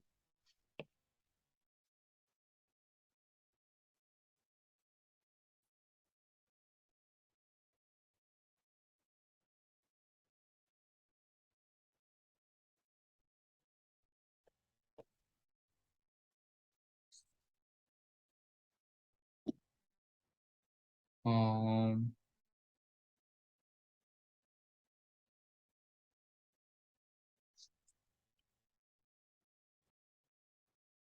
여기서 사실 제 논리는 조금 약간 이상하긴 한데 일단 여기서 지금 이걸 만들어내야 되는데 이 가격 P랑 여기 있는 마지널 프로덕트랑 연결할 수 있는 방법이 내 지식으로는 하나밖에 없어서 일단 이거를 먼저 설명을 드리겠습니다. 먼저 제가 옛날에도 얘기를 먼저 한번 했었던 것 같은데 아무튼 MR은 MC라는 게 기업 입장에서 가장 기본적이고 중요한 이윤극 대화 조건이잖아요. 물론 이게 조건이 충족됐다고 가정을 했을 때 그러면 노동자를 고용하는 입장에서 마지널 레베뉴는 뭐가 되고 마지널 코스트는 뭐가 될까요? 일단 먼저 마지널 코스트는 쉽죠. 마지널 코스트라는 거는 노동자 한 명을 더 고용했을 때 내가 내야 하는 비용이죠. 그거는 노동자에게 지급하는 임금이 되겠습니다. W주군요. wage. 이게 MC예요. MR은 조금 복잡한데 일단 기업 입장에서 노동자를 한 명 고용을 했을 때 뭘 얻을 수 있는지를 생각을 해보면 일단 노동자가 한 명 고용이 됐으면 한 단위가 고용이 되면 그만큼 더 생산이 늘겠죠. 생산이 늘어요. 그걸 뭐라고 하냐면 MPL, Marginal Production of Labor. 노동의 한계 생산물이죠. 그게. 즉, 노동자가 한 단위 고용되었을 때 기업의 생산량이 얼마나 느느냐. 그걸 판단하는 척도가 바로 MPL이에요. Marginal Production of Labor. 근데 이 끝이 아니에요. 이거는 그냥 생산량이 는 거죠. 그걸 레베뉴로 연결을 시키려면 얘를 팔아야 되잖아요, 시장에. 그래야 나한테 돈이 들어올 거잖아요. 그러면 이 마지널 한 개의 생산량에다가 뭘 곱해줘야 되냐면 시장에서의 가격 P를 곱해줘야 이게 비로소 노동자 한 명이 나의 기업에게 가져다주는 추가적인 수익이 되는 거예요. 얘를 한 명 고용함으로써 나는 MPL만큼의 생산물을 더 얻게 되고 이걸 시장에 내다 팔았을 때 나는 P 곱하기 MPL만큼의 추가적인 수익을 얻을 수 있겠구나. 즉 얘네들이 같아지는 지점에서 노동자를 고용해야겠구나 라는 거죠. 그래서 이거를 제가 가져다 쓰겠습니다. 이 MPL이 뭐냐면 이거예요. 그냥 뭐 편미분한 거니까 당연한 거고. 그러면 얘가 지금 P분의 W라는 소리고 이걸 여기다 바로 대입을 하겠습니다.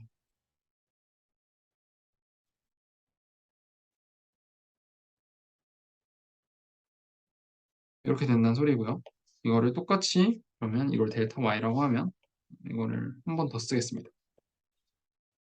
더 쓰면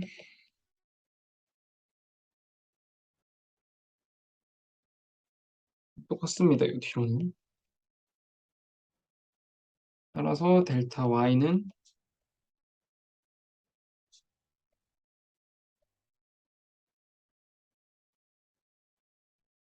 그래서 여기 식이 도출이 되고요. 이것도 아까 프라이스가 얘네 둘의 영향을 받는다고 했잖아요. 그리고 얘는 얘네들이 얼마나 큰 비중을 차지하고 있는지에 대한 얘기고요. 얘도 아주 똑같습니다. Y는 생산량의 변화율이고 얘는 L과 K의 영향을 받겠죠. 노동과 자본에 얼마나 투입이 변화되는지에 따라 생산량도 변할 거 아니에요. 그리고 얘네 둘은 그 L과 K의 비중이 되는 거죠. 그냥. 별거 아니고요. 마지막으로 이 컨디션 2는 다시 올라가서 살펴보면 재화시장의 균형이에요. Y는 TP. 어, 얘는 어떻게 하면 되냐면 이건 계산이 좀 더 간단합니다.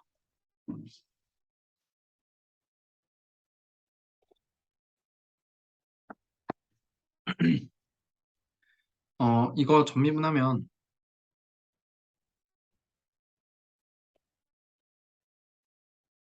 이거잖아요. 그러면 이거 y로 나눌게요. 그다음에 여기다가 p분의 p를 곱하고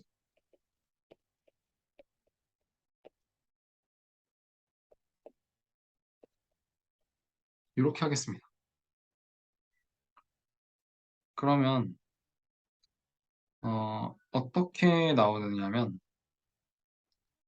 지금 여기가 조금 중요한데 이 y라는 거는 일종의 수요량 또는 거래량일 거고요. 그러면 이 상태에서 수요량과 거래량이 일치할 거 아니에요. 왜냐하면 컨디션 2에서는 y는 dp, 즉 시장의 균형 상태에서 얘기를 하고 있는 거잖아요. 균형 상태에서는 당연히 수요하는 만큼 거래가 된다는 거죠. 수요량과 공급량이 일치해서 수요량과 시장에서의 거래량이 정확히 같고 그게 바로 시장이 청산되는 조건이었잖아요. 그렇기 때문에 여기서는 y가 d와 같다. 그러니까 이 d라는 게 결국 dp라고 써져 있긴 하지만 결과적으로 그냥 d잖아요. 수요량. 가격에 따른 수요량을 그냥 p에 대한 함수로 표현한 것뿐이고 d는 결국 수요량인데 이게 y랑 같다는 게 바로 여기 있는 조건이 되는 거죠. 그래서 이게 성립한다고 볼 수가 있고요. 이게 좀 헷갈리시면 이걸 이렇게 써도 됩니다.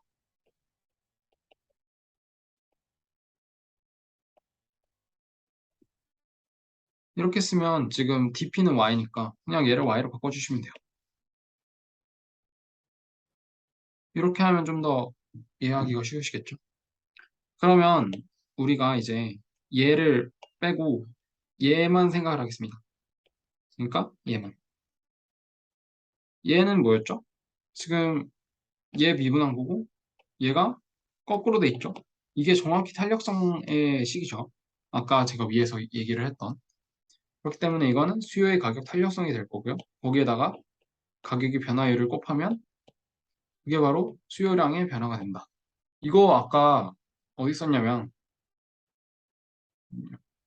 이거예요. 이거. 여기 있는 D 빼고 여기 있는 애만 갖고 온 겁니다. 완전 똑같죠. 그래서 뭐 제가 아까 얘기했던 거랑 비슷한 내용이고요. 그 다음에 오늘의 마지막 내용인데 어, 대체 탄력성이라는 개념에 대해서 얘기를 좀 하겠습니다. 일단 일단 사실 이 정의가 저는 이렇게 안 배워서 다각도로 살펴보면 좋으니까 제가 배운 정의대로 좀 설명을 해보겠습니다. 대처 탄력성이라는 건 음,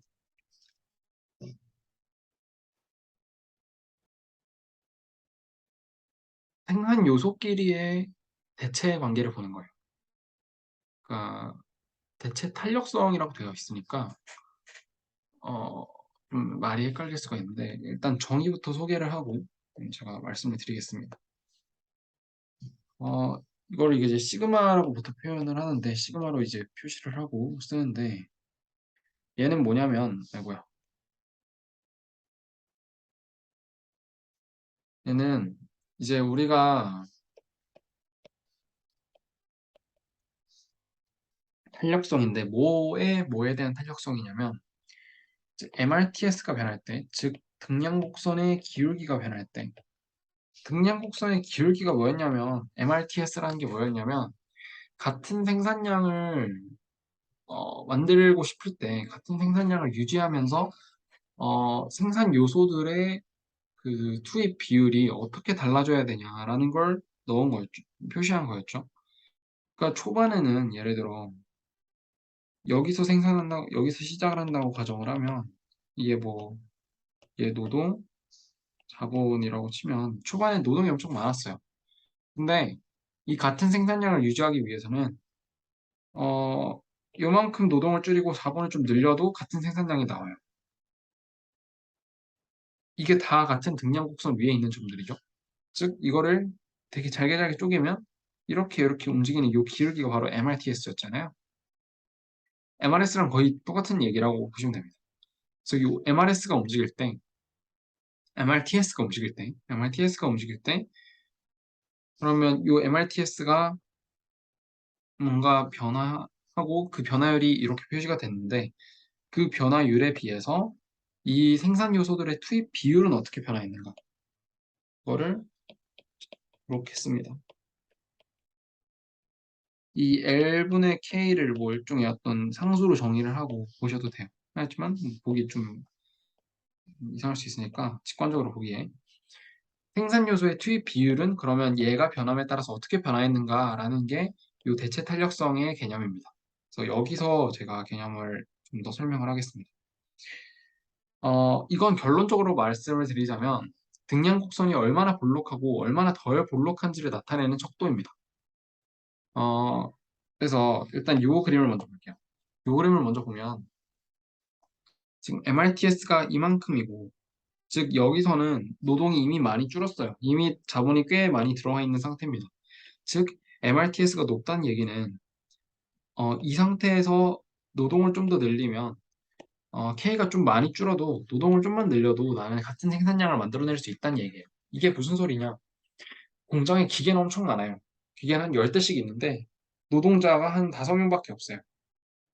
그러다 보니까 기계가 좀 노는 거예요. 근데 뭐 그래도 기계가 돌아가긴 하니까 몇 대는 생산을 할 수는 있겠죠. 요 등량 곡선 위에 있는 애들을. 근데 이걸 굳이 안 해도 노동자 1명 늘리고 기계를 2대 줄여도 더, 더 생산하지 못하더라도 같은 생산량을 만들어낼 수 있다는 소리예요. 이 얘기가 바로 MRTS가 크다라는 얘기랑 같은 내용입니다. 왜냐하면 L이 보통 여기에 있고 K가 여기 있으니까요. 뭐 이건 축에 대한 문제인데 하여튼 MRTS가 크다는 소리는 내가 노동을 조금만 늘려고 내가 노동을 조금만 늘려도 같은 생산량을 유지하기 위해서는 자본을 많이 떨어뜨려도 된다는 소리예요. 반대로 여기서는 반대가 되겠죠. 노동을 많이 늘려도 자본은 좀 더 있어야 돼요. 자본은 조금만 떨어뜨려야 그대로 생산량이 유지가 됩니다. 근데 이 시그마 대체 탄력성은 뭘 의미하는 거냐면 어,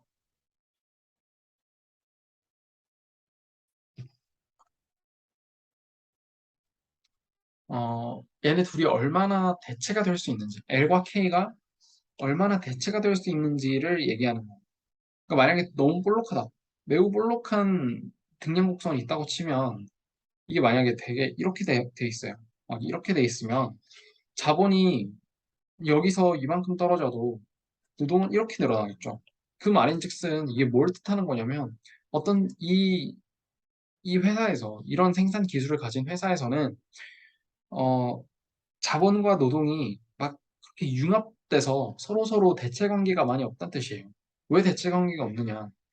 대체 관계가 있었으면 노동을 이만큼 노동과 자본이 서로서로 좀 비슷한 역할을 할 수 있는 거예요. 근데 여기서는 보시면 노동을 좀만 늘려도 자본 많이 필요 없어지잖아요. 그러니까 어, 조금 애매하게 설명이 되어버렸는데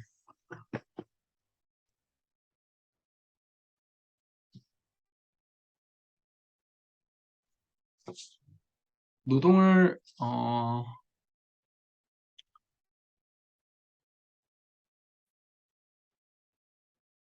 음,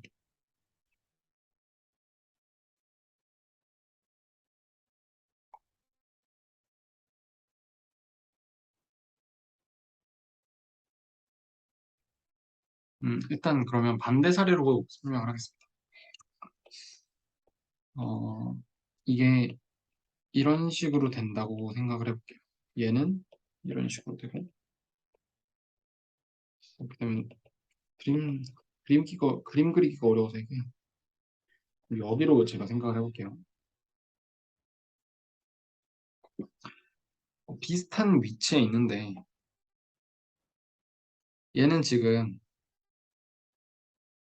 어, 같은 걸, 같은 생산량을 만들어내는데, 자본을 이만큼 떨어뜨렸으면 노동은 이만큼만 늘려도 된다는 소리잖아요. 이건 무슨 소리냐면, 겉으로 보기에는 그럼 자본을 노동이 대체한 거 아닌가라고 생각을 해서 대체 탄력성이 좋은 거 아닌가? 커야 되는 거 아닌가라고 생각하실 수가 있는데, 그 뜻을 보면 이 MRTS가 달라질 때, 즉, 내가 필요로 하는 같은 생산량을 만들기 위해서 어, 필요로 하는 이 생산 요소들의 기울기, 이 비율이 달라질 때,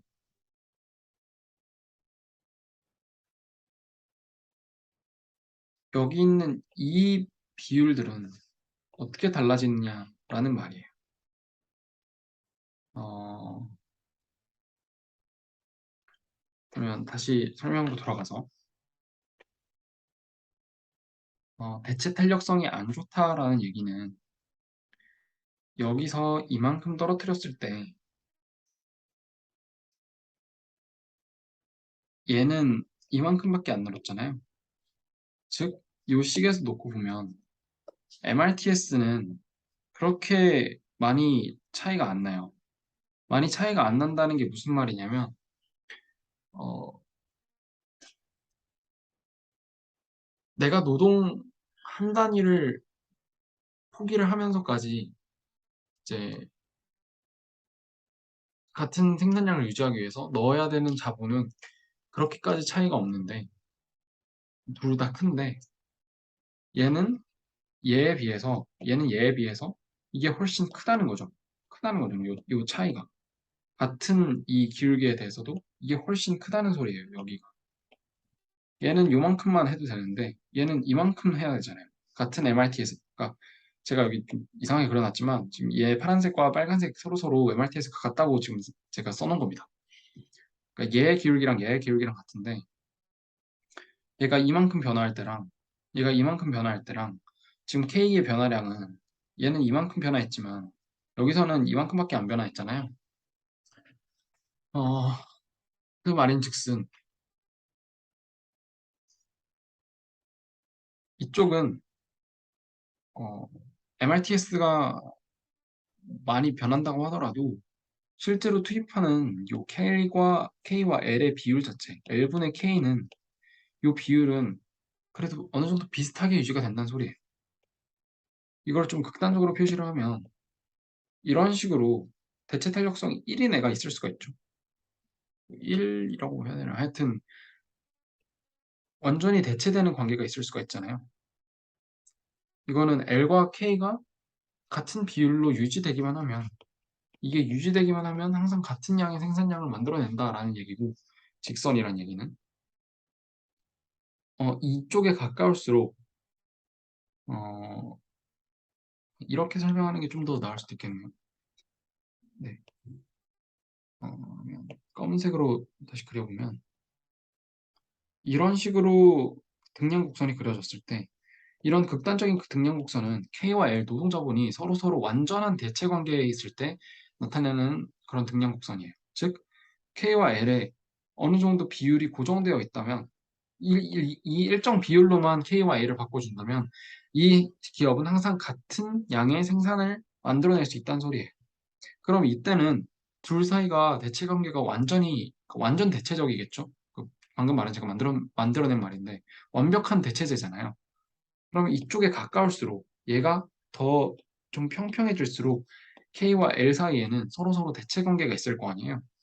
근데 이쪽은 이렇게 볼록하다는 소리는 내가 K를 요만큼 포기해도 L은 이만큼 늘어나야 된다는 거죠.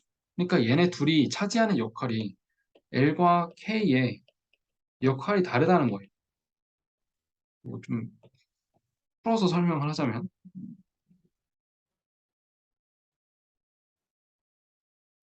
그러니까 뭐 약간 그런 느낌이죠. 얘는 음, 소프트웨어를 만드는데 필요한 자본과 노동의 역할. 얘는 개발자고 얘는 컴퓨터죠. 둘이 하는 역할이 완전히 달라요. 얘가 필요하면 얘도 어느 정도 어, 있어야겠지만 그렇다고 해서 얘를 어느 정도만 늘려주면 얘도 줄여야 되는 건 아니잖아요. 얘네 둘 사이에 대체 관계가 많이 없죠. 얘네 둘 사이에 대체 관계가 없다는 소리는 얘를 많이 줄여도 L이 조금 더 늘면 같은 생산량을 유지할 수도 있다는 거고 얘가 많이 줄면 K를 많이 늘려야 뭐 그런 경우도 있을 수가 있다는 거죠. 그런 경우에는 이 등량 곡선 자체가 되게 볼록하게 이런 식으로 그려지겠죠. 왜냐하면 K가 매우 적을 때는 뭐 이거를 소프트웨어 만드는 회사라고 생각을 할게요. 이렇게 생각을 해보면 이제 여기 있는 개발자고 여기는 그 회사에 있는 컴퓨터인데 컴퓨터가 아무리 많아도 개발자 없으면은 소프트웨어 못 만들죠. 그럼 얘를 많이 떨어뜨리고 노동자를 조금만 늘려도 같은 생산량이 유지가 돼요. 그러니까 얘네 둘 사이에 K와 L 사이에는 개발자와 컴퓨터 회사의 컴퓨터 일하는 컴퓨터 사이에는 그렇게까지 대체 관계가 없고 서로 역할이 달라요. 그러니까 대체 탄력성이 적죠. 대체 탄력성은 같은 MRTS를 유지했을 때 K와 L의 비율이 얼마나 달라지냐 그건데 둘이 딱히 뭐 변한 게 없잖아요. 근데 얘는 뭐 이건 어떻게 예시를 들까요? 얘는 그러니까 그옷 만드는 공장이라고 생각할게요. 그럼 얘는 그 재봉틀이고 얘는 노동자예요. 그럼 얘네들이 하는 역할이 비슷하죠. 그럼 얘랑 얘를 비율을 최대한 맞춰줘야 생산량이 많아질 거 아니에요. 그러니까 얘네 둘 사이에는 대체 관계가 크다는 거죠. 그러면 이런 식으로 되는 게 아니라 노동자를 어느 정도 줄이고 재봉틀도 어느 정도 늘려줘야 비슷한 양으로 늘려줘야 같은 양을 만들어낼 수 있다는 얘기예요. 노동자를 조금만 줄이고 재봉틀을 많이 늘려봤자 의미가 없다는 거죠. 그래서 얘네들은 어느 정도 비슷한 역할을 한다. 뭐 그렇게 생각을 하시면 이해가 편하지 않을까 싶습니다. 이게 대체 탄력성의 개념이고요. 그다음에 여기는 이런 식으로 써놨는데 교수님이 왜 WR로 써놨나 제가 잘 이해가 안 되는데 아마 지금 코스트 미니마이제이션의 경우에는 어, 이 미니마이즈가 된 최적화된 경우에는 계속 얘기를 하고 있지만 K와 L이 이런 식으로 W와 R 즉 생산 요소의 가격에 대한 함수로 표시가 될 거고요. MRTS는 MRS가 P2분의 P1처럼 이게 최적 조건이었죠. 이렇게 되는 것처럼 MRTS도 이렇게 돼야 최적 조건이 되잖아요. 그렇기 때문에 MRTS를 R분의 W로 바꿔줄 수 있고 이게 L분의 K도 W와 R의 함수로 나타낼 수가 있습니다. 그 얘기를 아마 여기서 싶으셨던 게 아닌가 싶어요. 그래서 이런 식으로 대체를 하면 이거 이렇게 바꿔주면 여기 강의 노트에 있는 요식이 나온다라고 보시면 됩니다. 네. 그래서 일단 여기까지고요. 사실 요 밑에도 내용이 더 있는데 이거는 제가 보기엔 여기 있는 여기 있는 요 내용들을 생산 요소 시장에 적용한 거랑 똑같습니다. 사실 여기는 제가 살펴봤는데 여기 있는 요 내용들이 약간 식이 많아요. 그래서 설명은 많이 없고 식만 많아서 뭘 얘기하고 싶은 건지 이 식들을 통해서 무엇을 얘기하고 싶은 건지는 이 노트만 가지고는 제가 뭐라고 말씀을 못 드리겠어서 이 부분은 교수님이 설명을 해주셨을 테니까 아마 제가 생각하기엔 제가 진도가 좀 느리기 때문에 실제 수업보다 그래서 그 부분을 참고로 하시면 나을 것 같고요. 그리고 요 밑에 부분에 대해서 혹시 뭐 질문이 생기거나 하면 교수님이 이렇게 설명을 하셨는데 뭐 요게 잘 모르겠어요. 뭐 그런 식으로 질문을 해주시면 제가 그걸 참고를 해서 답변을 해드리도록 하겠습니다. 이것만 가지고는 이렇게 설명을 하면 오히려 더 헷갈릴 수도 있을 것 같아서 네, 일단 오늘은 그럼 여기까지 하겠습니다.